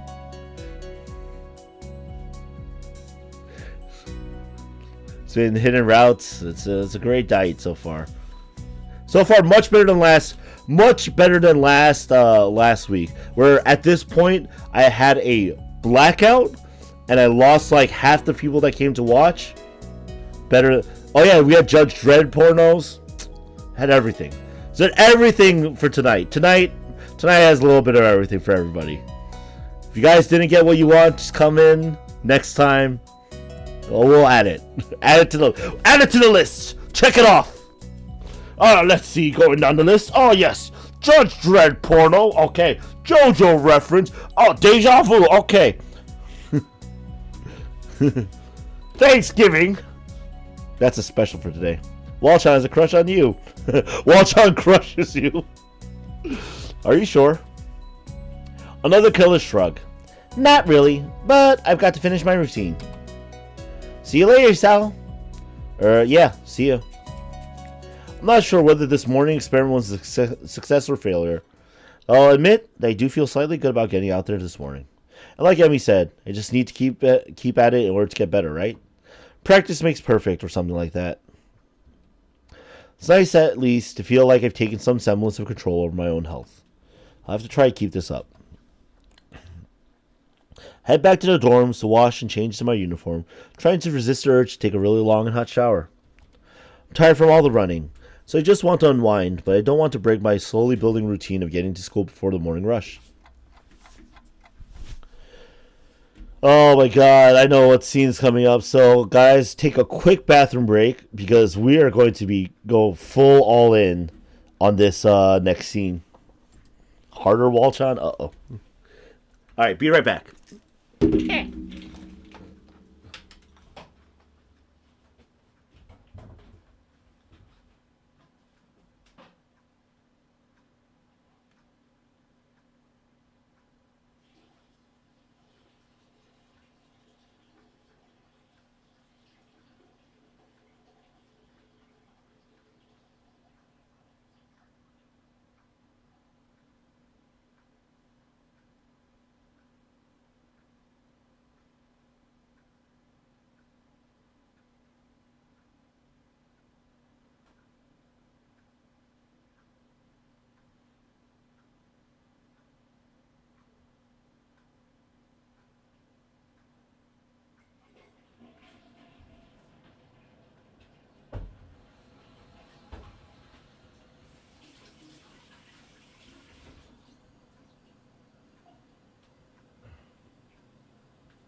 That's some odd conversations we're having here, sirs. Well, is Gachi? No, Gachi feels bad, man. Yeah. All I have is height. That's all I have, guys. What? Came here for Rin's feet, and now all you want is a wall to crush you? So that's what happens when you go down the secret waifu route. Don't you know? Anyway, after taking a long shower anyway, I dry myself off and get out of the stall to put on my clothes. Out of nowhere, a shadow appears within the mist, looming and radiating malicious intent. It bursts through the fog. Sup? What are you doing here? What the hell? You scare me. What's your problem? I should be asking you that. I've been looking for you all over the place, man. Best husbando? Yes. What do you mean all over the place? I want to ask who's been looking for me like that. Stark naked, but hold my tongue back. I finally realize I'm still naked too and quickly hold up my shirt in front of me. Kenji doesn't seem to notice a thing. His glasses are fogged up, but then, why doesn't he wipe them off? Is his vision so bad it's like he's purposely seeing through fog? Yes, he's always in the TV world. What? You know your room, and yeah, that's it. Hey, I mean, I still have to get up, though. Whatever, it's not important. Can I borrow some money? He puts on an innocent face and looks away, trying very hard to look very casual. It doesn't work. It's as transparent as his window pane size glasses.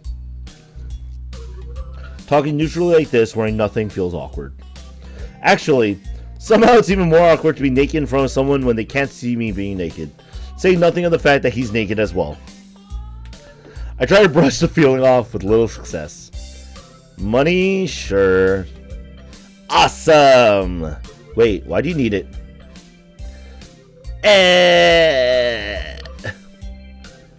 Can't you just give it to me because I had the goodwill not to run through your pockets while you were in the shower? I could have, but I exercised restraint. In the end, isn't it the thought that counts? Come on, be a pal. This makes no sense. If it's the thought that counts, I should withhold payment, since his thoughts were so clearly impure and his intentions are probably even more sinister, since he can't tell me what they are. I say as much to him. I'm offended, man. But if that is your game, then fine. I guess I have no choice. I want to order a pizza, and I already have most of the cost of the pizza. I need your help for the rest. I get some of that pizza too, right? No. Are you serious? Yeah, I would give you some, but you have class. You don't have time to eat a pizza. What about you? I'm not going to class. I have to wait for the pizza and pay the guy, and then eat it. It's not easy. You have to obtain the pizza stealthily. If you don't, everyone will see you and the pizza. And they will ask you for a slice. It's a hard world out there. Everyone wants a piece. Then you're left pizzaless in an unforgiving world. It's happened before. That's how I know. Every day I plan my vengeance, so that when the people who wrong me order a pizza, I will be there, ever vigilant. Kenji strikes a dramatic pose, completely without irony, and completely naked. But yeah, I only need like 400 yen. Please, you're my only hope. I can't go outside and buy my own pizza. It's too far. I try not to go out unless it's absolutely necessary. Let me tell you what happened the last time I went out without carefully planning it out in advance. I was outside. I can't remember what I was doing. Something. Standing? Maybe wondering how I got there. And then, out of nowhere, it happened. Like a flash of lightning, splitting the sky, like how you split a sandwich into 2 equal pieces to make it more manageable to hold and eat. A bird crapped on my head. It was the second most shocking moment of my life. What was the first? Kenji is part 9 in JoJo? Maybe. He ignores me and keeps going. I want to grab him and shake him. Is he just trying to keep momentum? I'll go with that, even if it's more like he just didn't hear me. It was like in the openings to some kind of anime show. You know how there's always a part where the main dude is fighting his rival? And they fly at each other and clash swords and they're like big dramatic colored auras and zoom? It was like that, but with poo. Okay. So yeah, I need some money. Please, don't let me hang, man. I only need like 1,000 yen. I thought it was 400. Okay. What? I'll pay you back, I swear. You better, that's what it means to borrow stuff. I don't know when I'll be able to pay you back. You have 1 week.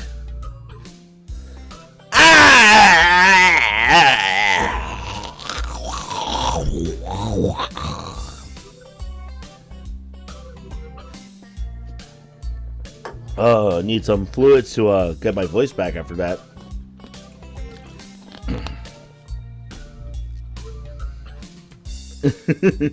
Kenji's great. Kenji winces and makes a noise like a dying cow. Oh, I was pretty close then. Particularly disturbing fact given that his baton is conducting freely. This is Kenji's... You know what it is. You're not supposed to be so tight-ass about money between brothers in arms, man. Men have it bad enough as it is. Do you know that male porn stars only make about half of what female porn stars make? That doesn't mean anything unless you're a porn star. So maybe I am a porn star on the side, struggling to make ends meet as I fight the feminist agenda. And you can't even spot me, you crumbs, you bastard. Nobody understands. Nobody. Wouldn't feminists be against pornography in the first place? This feminist agenda stuff again. This stuff is important. I can see that you don't give a shit. But this is serious here. Feminists are a dangerous enemy. Make no mistake. Take them lightly, and you'll wake up in the morning with a knife in your back. Bam! Out of nowhere. How do you wake up in the morning if someone stabbed you in your sleep? Women are terrible at stabbing things. What? Oh my god. I thought you just said don't take them lightly. Well, I mean don't take them lightly for the big things. Individually, they're not a threat. But if there was some kind of war, like a big war, with men on one side and the feminist forces on the other, it would be pretty ugly. Yeah, this is Kenji in a nutshell. And that day will come when the feminists come out of their central top secret worldwide feminist headquarters and say, "It's on now, motherfuckers!" You're being ridiculous. There's no big worldwide feminist headquarters building. Where would they even hide that? I mean, it'd have to be massive. It's gonna hide that on Earth. Someone would notice a big fortress of women only in it. This dude is... Who said it was on Earth? I turn away from Kenji and start practicing frowning faces in a mirror so I can figure out what kind of frown will best express my emotions. He can't see me from this distance anyway. Which unfortunately means that he just keeps on ranting without any regard to sense or sensibility. Yeah, there's a war going on. A war not many know about. But it's great. It's a great one that will one day boil over and encompasses all of the known world. Then we will have to pick sides. We'll have to make a stand. In fact, it's happening right now.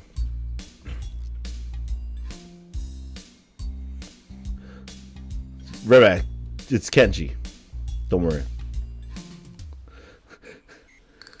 Just assume it's Kenji and it'll make sense anyway. Imagine it. The bloody battlefield. A vicious conflict without end. I almost gave up. When I thought this cause was silly, when I grew tired of the bleakness of our fight, when I mistook the time the power went out for a feminist raid, thought the end was near. But then I realized that if I gave up, it would all be over. And I was like, whoa, I knew I had to get serious. Because I am the last sane man in an insane world. It's about duty. Must be a pretty crappy movement if it all hinges on one naked guy ranting in a bathroom at another naked guy.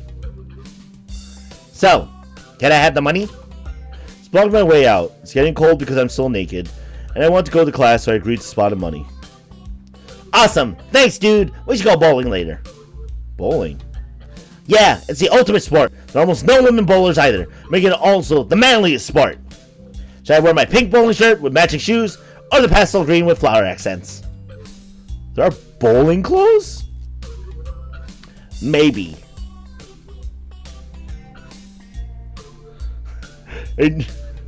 Hey Nico, it's your cousin. Let's go bowling. From GTA 4?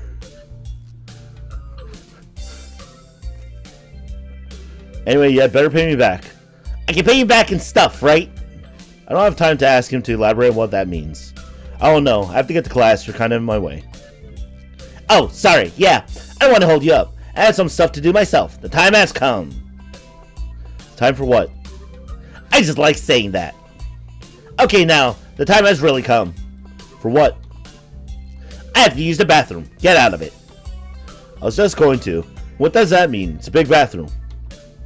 So, I have to be alone or I can't go. The pressure! The time has come, brother. Okay, what if someone else comes in? I'll think of something. I give him my practice frown and it looks kind of silly reflected in his glasses. He either doesn't notice or doesn't see anyway. So I get dressed and run back to my room, feeling as though an eternity has passed since I woke up. Beautiful. That is time I will never get back. I'll get him for this somehow. But right now I have to get to class. I'm the first person in class today, although I think I'm a little too early. Then again, sitting alone here for 20 minutes sure beats having to suffer that time with Kenji. The combination of fatigue, frustration, and boredom starts making me feel very tired.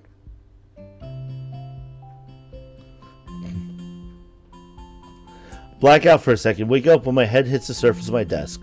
Run my forehead, I realize it's as good a reason as any to stay up from now on and stop coming to class so early later. Eventually I hear a tapping noise outside in the hallway. Lily's tall figure appears in the doorway. She's not in this class, so she must have some other business. Maybe she's looking for Hanako? The blind butcher. The four-eyed fiend. The short-sighted serial killer. The man who whips his ding-a-long-dong-dong while singing about his feminazi song. Wait, what? Lily stops at the door, looking hesitant. As if she was a vampire who can't come in unless invited. Consider doing so because she looks rather lonesome standing there. Steps in on her own accord, though, just straightening her shirt collar as if it was of importance to look prim when entering our classroom.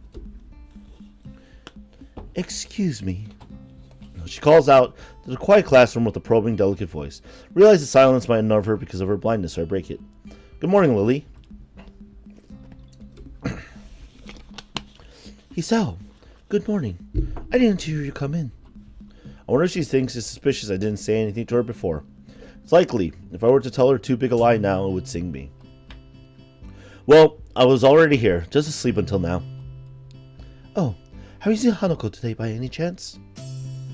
A vampire. No, she seems to come in only just before the bell rings, or after that. You want me to tell her something for you? No, it's fine. It's strange, but I think we're the only two people in the school right now. I didn't hear anyone else on my way here. I shouldn't have gotten up so early today, I guess. You're chastising yourself for doing something that other people should. Punctuality is a good thing. I think so anyway. It's a very busy morning today. The festival is coming up soon. Today is the deadline for event registration, budget reports, and any other official paperwork. It could be that everyone is trying to complete the necessary forms at the last minute. Maybe that is why it's so quiet today. Hi! Misha pops into the room with Shizune as if on cue, shouting with a loudness that makes Lily visibly flinch. Hi, Hishan! Yo, what up? She's silent. Look, it's the class representative. Hello. Lily smiles, probably amused by Misha's or Shizune's use of the word look. Good morning. Oh god, no, not like this. Wait, what? What's happening? Oh, Shizune looks like uh-oh. Of course! You're not the representative of this class, right? Okay. I'm not. Lee seems a little more guarded in her answer to Shizune than she was with me the other day. I guess I really don't get along at all.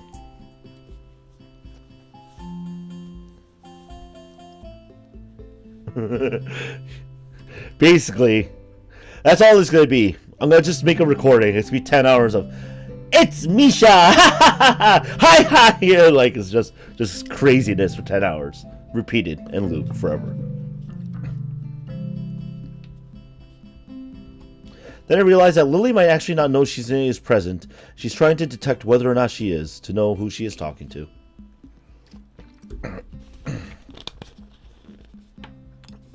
For all she knows, she's talking to Misha, but knowing that she and Shizune are practically inseparable, she might expect Shizune being the one that actually talks. No. I have too much fun doing Misha's voice? Hell yeah! They're invisible to one another since Shizune can't speak to Lily and Lily can't see Shizune. Yeah, that's true. Damn, how complicated. I decided to help Lily figure Lily out for my own peace of mind more than anything else. You're early, Shizune. She's like, done. She's like, oh no, I've been spotted. You were here even earlier than us! Misha puffs out her cheeks angrily. Why is she getting angry? Does she feel emotions on Shizune's behalf too? It's not that weird though, that Shizune didn't like my little comment. It's true. I was here earlier than them. So me saying something like that could definitely be misinterpreted as anything. Oh yeah, and she's just competitive. 100% stealth? Well, Tom, I'm not gonna lie. Against Lily, almost like most people have a pretty high stealth rate. What? Especially to Shizune, who doesn't have the benefit of hearing tone to gauge intent. Before I can start weighing whether or not I should apologize, Shizune has already moved on. Oh, yep, there she has. Class rep! It's a good thing you're here. We have to talk. Oh, serious? She's in their face? The festival is coming up in 3 days, right? Every other class has already handed in their projected budget reports for their events. Even the first years, except you. Wahahaha! My favorite Misha laugh is a wahaha. Emmy has negative 100 stats. No, everyone knows what Emmy's involved. Just hear a pit bumping into everybody, running them over.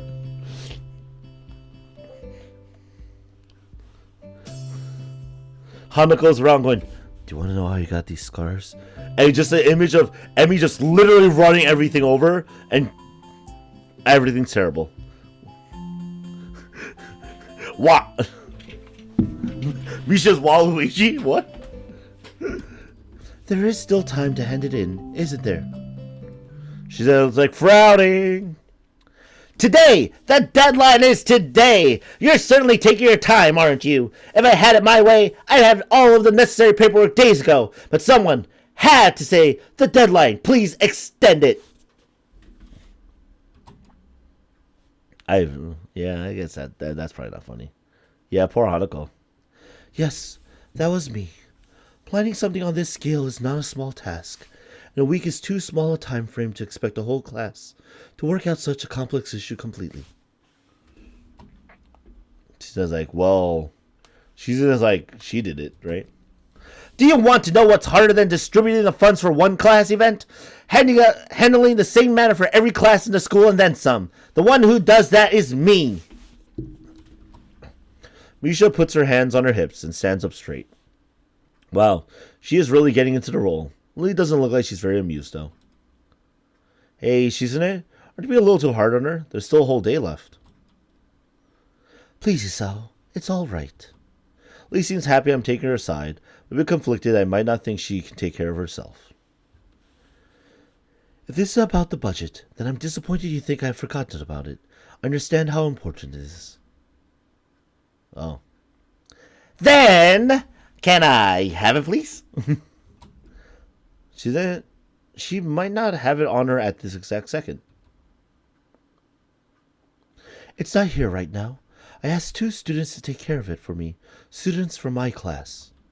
She emphasizes the last sentence, much to my surprise.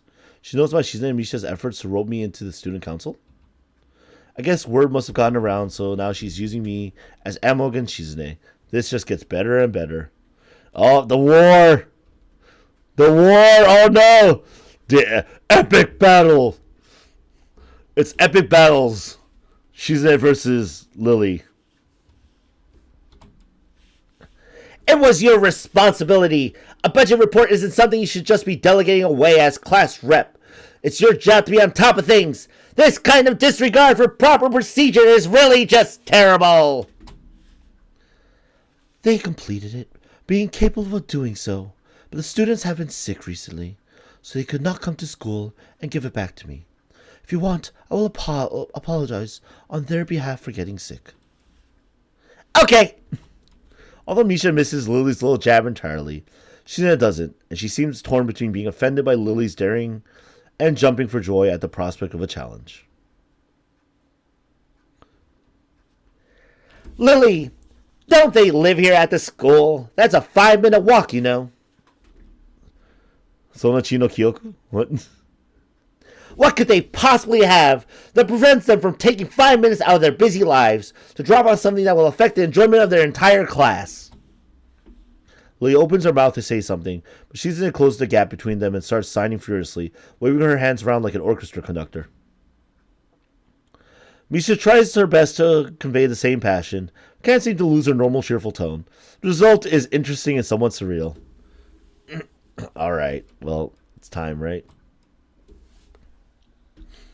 And what's with that attitude? I said it's not something you should be delegating away. Are you the class representative or aren't you?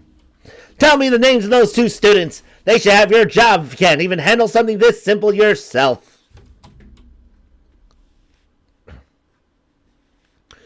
One form isn't the full extent of what I am supposed to take care of. Lily's tone is growing slightly impatient, but she is doing a good job of not letting Shizuka see how unsettled she is becoming. She's playing her cards close to her chest. Shizuka, on the other hand, wraps her fingers cheerfully along the edge of her glasses, knowing Lily can neither hear nor see how excited she is. Oh, she thinks she won, right? Of course you do so much, class rep. It must be so difficult being you. Lily tightens her lips at Misha's words, clearly understanding the intent behind them, even though Misha delivers them without even a hint of the sarcasm which they were meant to have. Shizuka and Lily don't like each other. That much is clear, but this seems a little much. Seems like Lily has had enough and is ready to push back. Oh! What?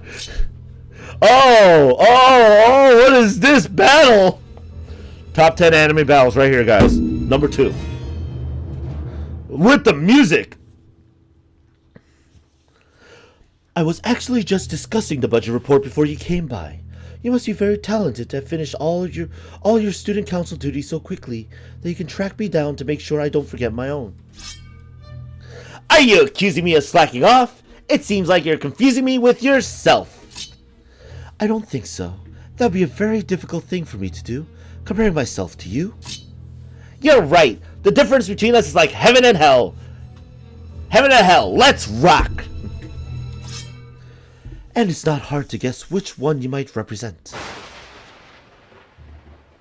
They're between some ripples with the heat of their enmity. Well, not really. They can't disguise it anymore, though. Even Misha looks like she's beginning to understand the real nature of this conversation. Also, random panty shot for you Shizuka fans. What?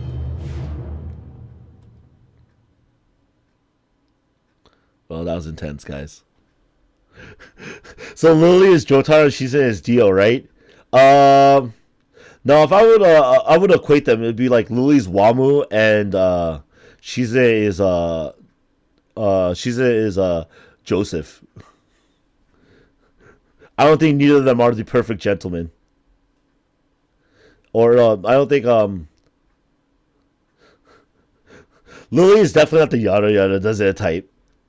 She's the one that will respectfully provoke and take down her opponents like Wamu would.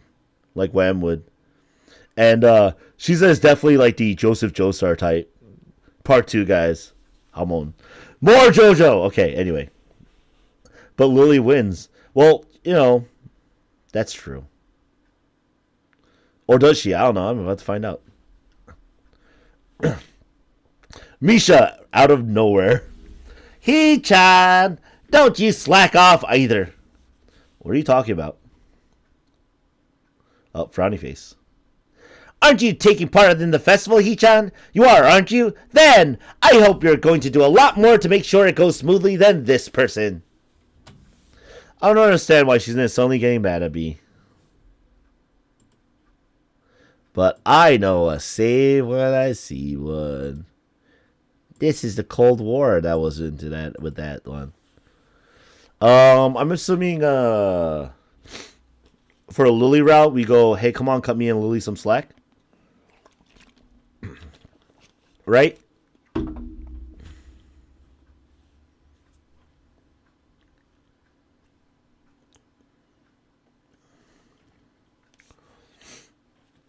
Or rather, is this the is this a dividing line between okay. Is this a dividing line between the Lily and Hanako routes? But I'm going Lily first. So, hey, come on, cut me and Lily some slack. Bada bing, bada boom. Hey, I'm the new guy, remember?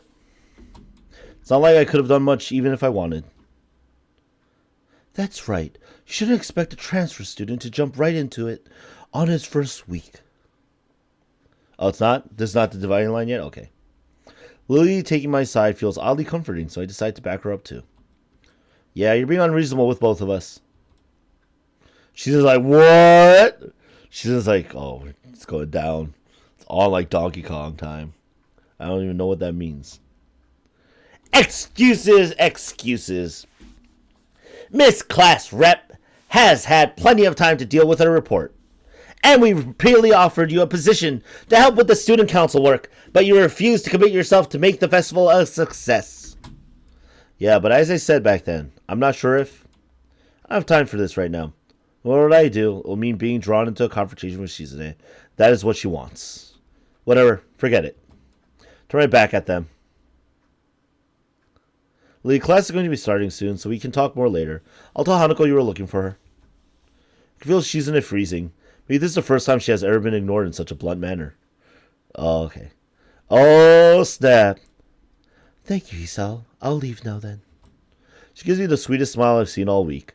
Turns on her heels to make her exit. As soon as Lily walks out the door, I suddenly start feeling reluctant about turning to face Shizune. I can feel her eyes burning into my back. I can't bring myself to look at her. She must be furious. She expected Misha to say something to alleviate the tension, but it really is wanting too much. In the end, I go back to my seat and listen to the sound of Shizune's footsteps as she marches out of the room. She doesn't return until a few minutes before class. Oh, she pissed. She's not pissed. She's like, oh. Hanako doesn't come to the morning class at all, leaving me her seat looking empty and lonely in the back of the classroom. I have to tell her that Lily was looking for her if I see her later. After the events of this morning, class is pretty boring in comparison. I turn the pages of my textbook lazily.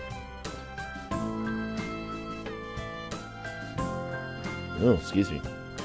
I have a bit of catching up to do, despite trying to keep up with my studies at the hospital. I'm not feeling that enthusiastic about it. The clock at the front of the room sounds unbearably loud. The teacher hasn't said anything in over 7 minutes, instead opting to cover the board in rows and rows, the equations taken directly from the book. The rhythmic clashing of chalk on blackboard seems to synchronize perfectly with the ticking of the clock. I started to copy down the equations just to pass the time. You know they are right there in the textbook.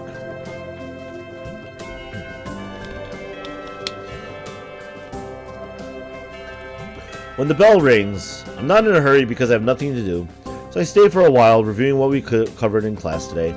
I prefer to leave last anyway, so I don't have to deal with crowding in the hallways.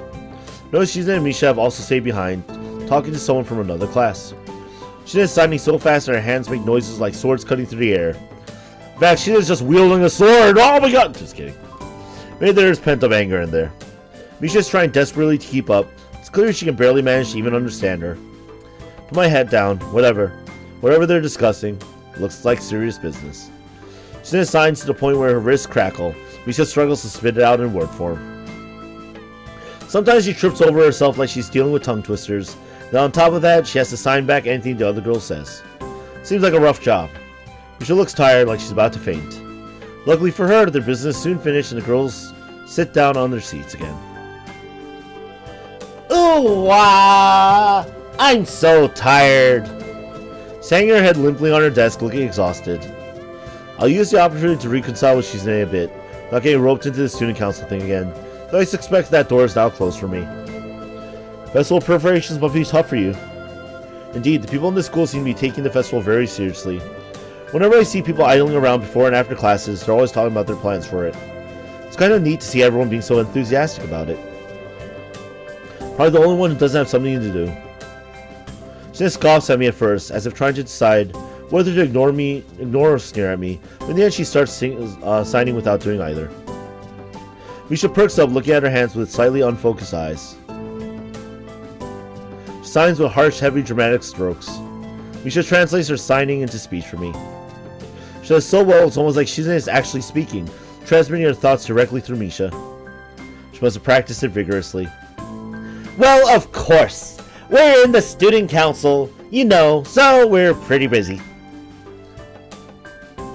It's an important duty of ours to ensure the success of the festival with all our strength. We would shame ourselves in front of the past student council generations if the festival were to fail.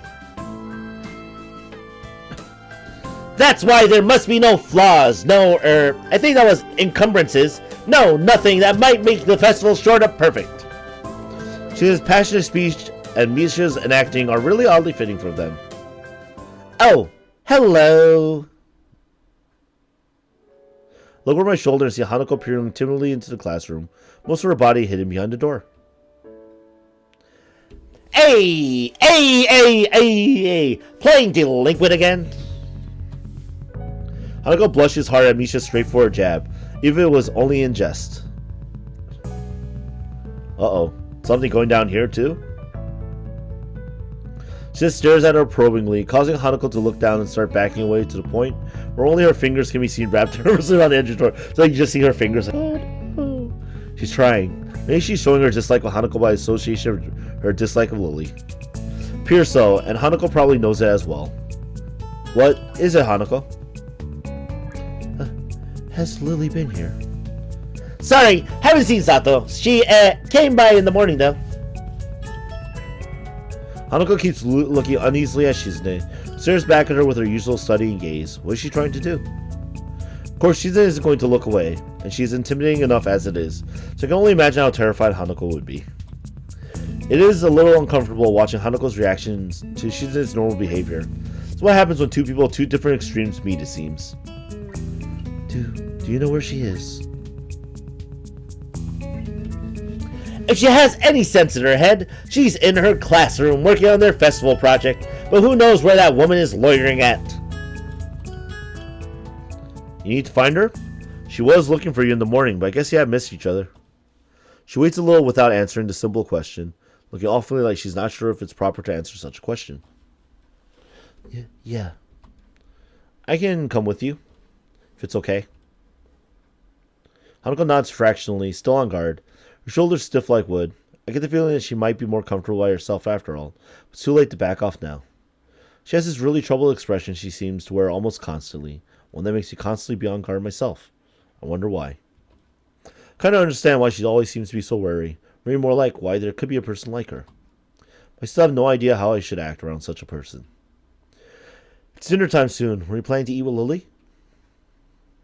She nods slightly. So she must have been trying to get in the cafeteria. Well, there's something of a dinner crowd, just like the cafeteria is crowded during lunch. It's not as bad because dinner time is longer than lunch hour. We can understand why Hanako could be discouraged from going in. Pick up my bag and we take our leave. Hanako skips a little to meet my initial pace, so I slow down to match her speed. It doesn't take long for us to be walking at a comfortable pace down the hallway. Almost feels like we're going for a stroll together. La la la la la, loo loo loo loo, lee lee lee lee, I'm strolling. Anyway, something that I can't say I've really done before with a girl. Hanako doesn't seem to be thinking the same thing, though. Even though we are walking at the same pace, she never comes within arm's reach of me. Guess she's still a little uncomfortable around me, given how shy she is. There doesn't seem to be much helping it, at least for now. By the time we arrive at the cafeteria, there's not much of a crowd there, but Lily is nowhere to be seen. Hanako's head sinks even lower than usual. Have you looked somewhere else already? Just at the library. I was reading.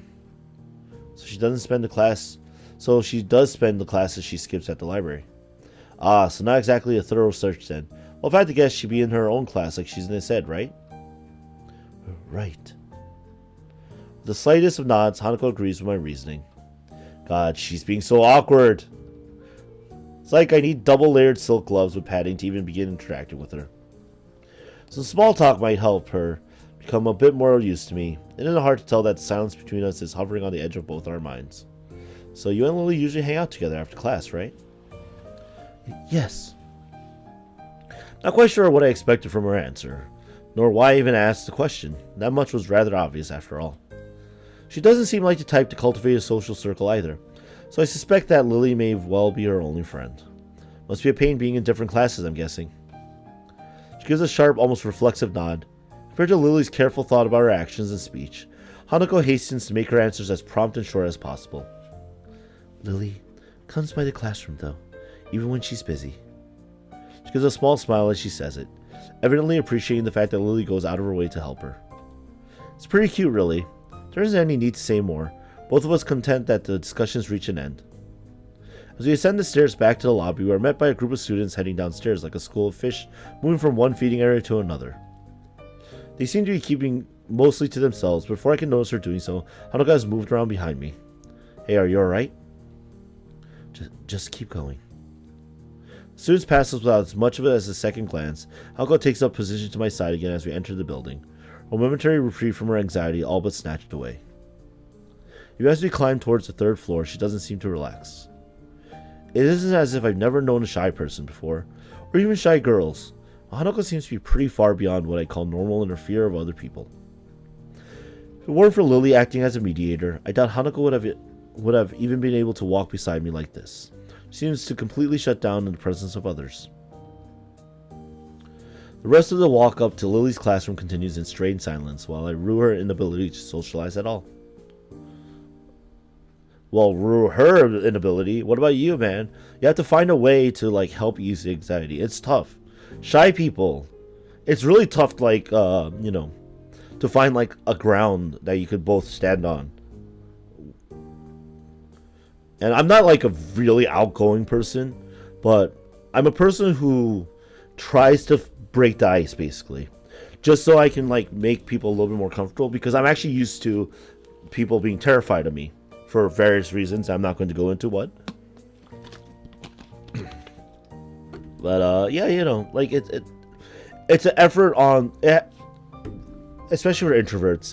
They have like an energy meter, and it's a very small energy meter for tolerance and dealing with people. You have to be aware of that, and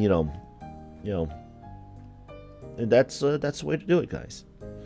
It's okay, and it's okay to be a shy person. If you're shy in real life, that's fine. You don't have to go out of your way to accommodate to the rest of the world. You are you, and it's okay to be you. I'm just saying for the people who are better at socializing than others, if you want to socialize with a shy person, just know that you have to do so with care. And you shy people, if you find someone who makes the effort, just know that that someone is making the effort, and that's important too. Everyone should meet like compromise, love and peace, etc. You know how it is. Anyway, after we make our way up the stairs, the noise coming from Lily's classroom is audible from halfway down the hallway. I wasn't expecting such a din at all. Well, I guess we found her. This wasn't hard. Did Hanako come here first, then come to me for backup, I wonder? Well, if that's true, then at least she's starting to trust me a little. That can only be a good thing. Eventually, the two of us reach the door to Class 3-2. Hanako lets and subtly position herself behind me. I open the door. Inside is a hive of activity, seemingly every student in the class talking at once as they work hurriedly on their separate tasks. Going by the paint cans, decorations, and banners being made, it must be for the coming school festival. I guess my first priority should be finding Lily. There. Finding her among the din is surprisingly easy, not the least because of her looks. With a couple of students gathered around her as she stands at the front of the class, she seems to be in charge of the preparations, or at least busy organizing them. Carefully negotiating a path through the various students hunched over the floor for the lack of desk space, raise a hand entirely out of habit as we finally reach Lily. Hi, Lily. She perks her head up as she breaks off talking to a noticeably smaller girl who must be her classmate trying to listen as best she can. Sorry, who? Sorry, Hisao. I found Hanako too. Hi. She's pretty skittish. Considering the number of people around, it isn't too hard to work out why. Lily takes a moment and pause to assess the situation before turning to the other student once again. For the moment, just ask Moria for his advice. Kenji's busy with painting one of the banners already. Quick nod and she bounces off, fingers carefully sliding along the wall's face for orientation.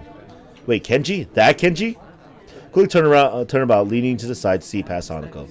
Sure enough, in a corner of the room, Kenji's hunched over a sheet of cloth as he paints it. His eyes remain only inches from the brush, reminding me of how close he has to be to make out my face when I met him.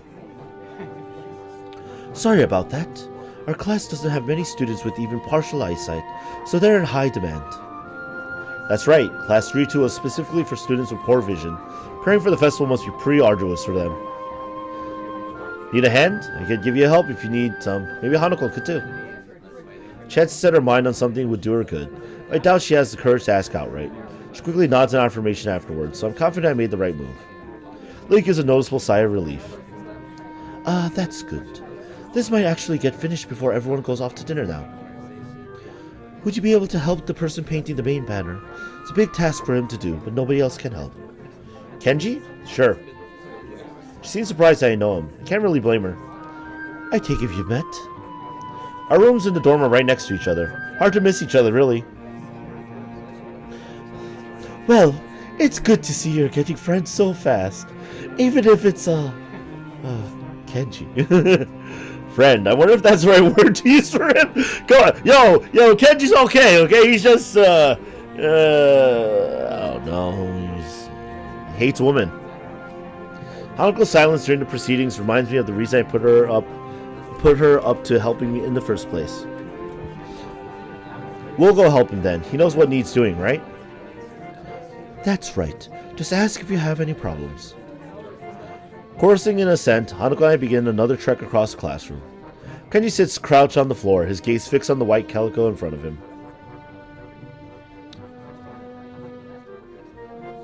What the map in the background stands for? Let's see.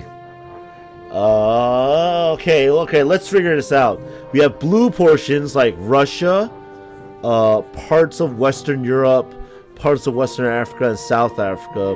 We had the red parts, which is most of the rest of the Asian continent, including India and China, but excluding Japan.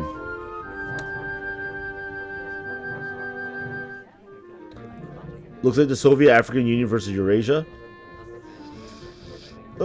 Maybe, but then what are the white parts then? Can't be economic. Yeah, it wouldn't make sense from an economic standpoint.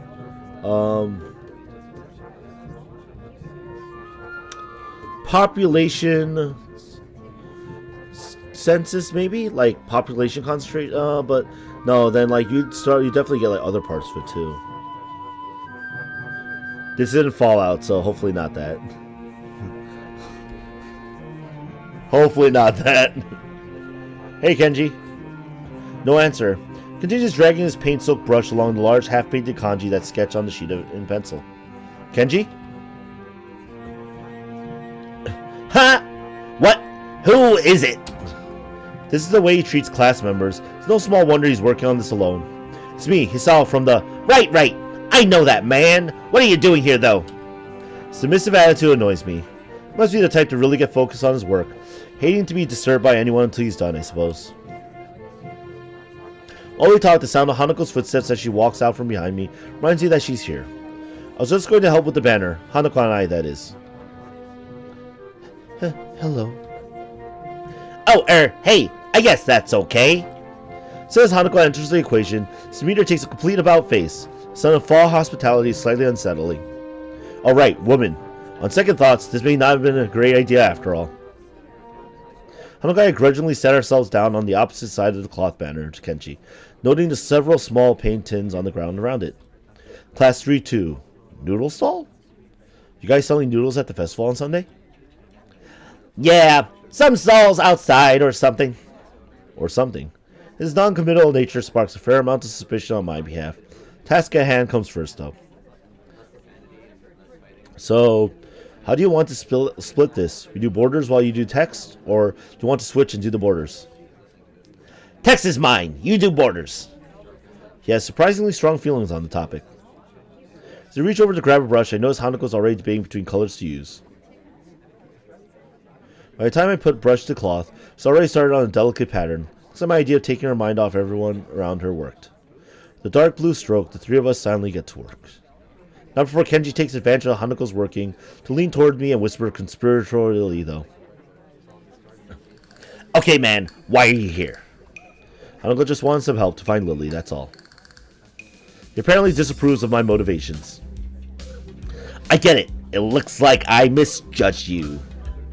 You're infiltrating them, aren't you? Going deep undercover? Should I guess, letting the truth slip by him would probably be better than outright lying or annoying him in any case. Is that why you're here?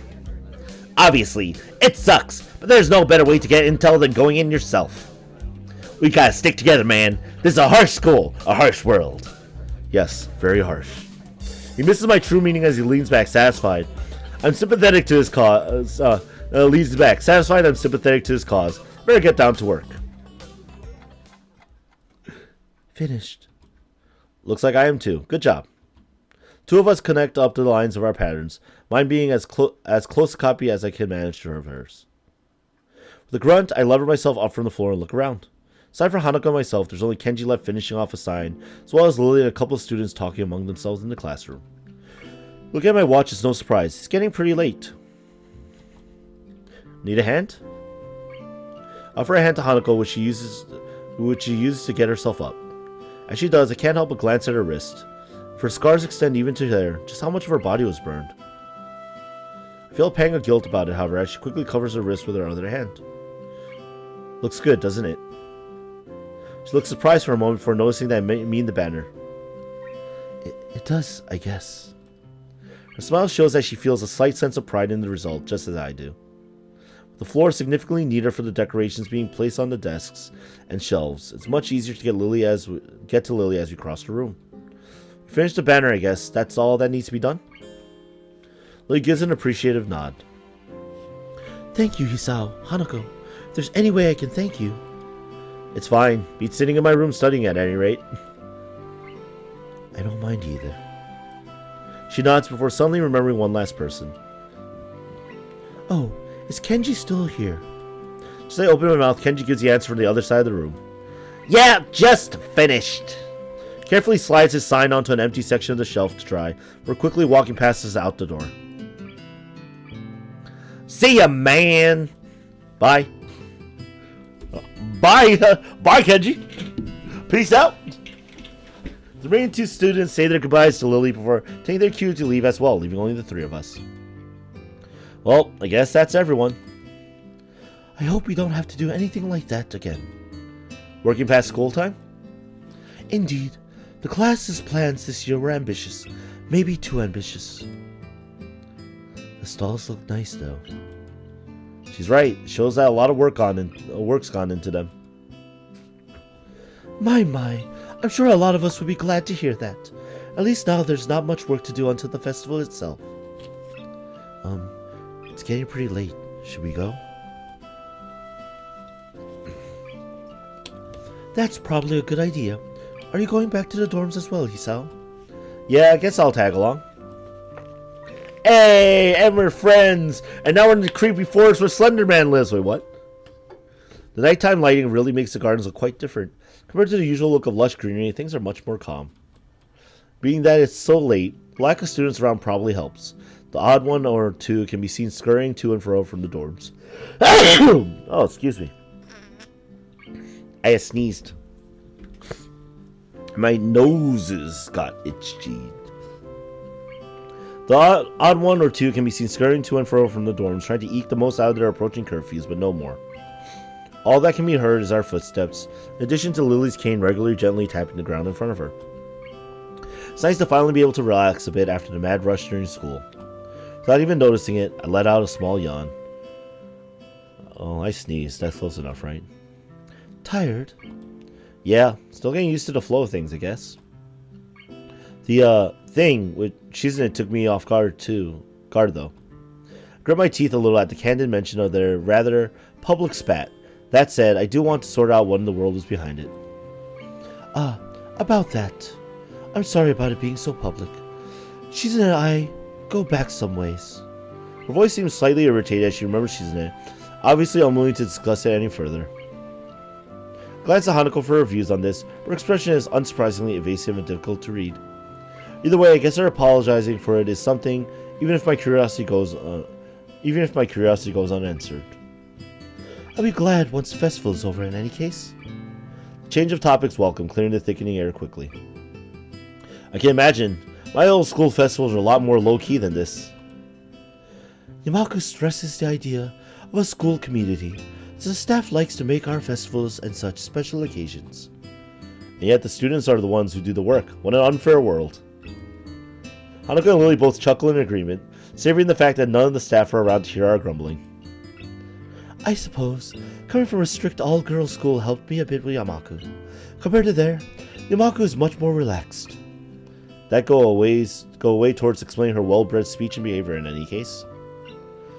Although she has a very mysteriously bad English accent. Huh. Don't know why. As we come up to the dormitories, it eventually comes time to leave for our respective rooms. See you, Lily. Hanako. The two both give polite nods for setting off to the women's dorms, just next to the guys. As is to be expected of such an arrangement, there's a staff member casually patrolling around outside to prevent any nighttime shenanigans. Walking past him, I quickly stretch my arms and rub my neck, both quite sore after having worked on the floor for so long before walking to my room. Feels good to actually have direction, though. For so long in the hospital, the everyday facts of studying, homework, and teachers seem almost a blessing. You know, he was just complaining, though, that he couldn't fill the time the day before, so... Good change, Hisao, good. Guess if things continue like this, my time at Yamaku might turn out okay. Adhering to the nurse's nagging voice in the back of my head, I set my alarm clock to wake up early enough to go jogging again.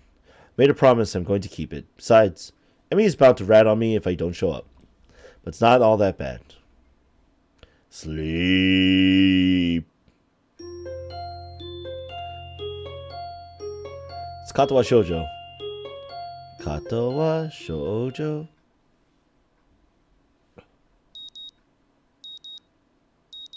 My morning alarm goes off, and I flail about uselessly for a while, till I remember that I decide to give morning runs another shot. And I think that's a good place to end it. Kaboom!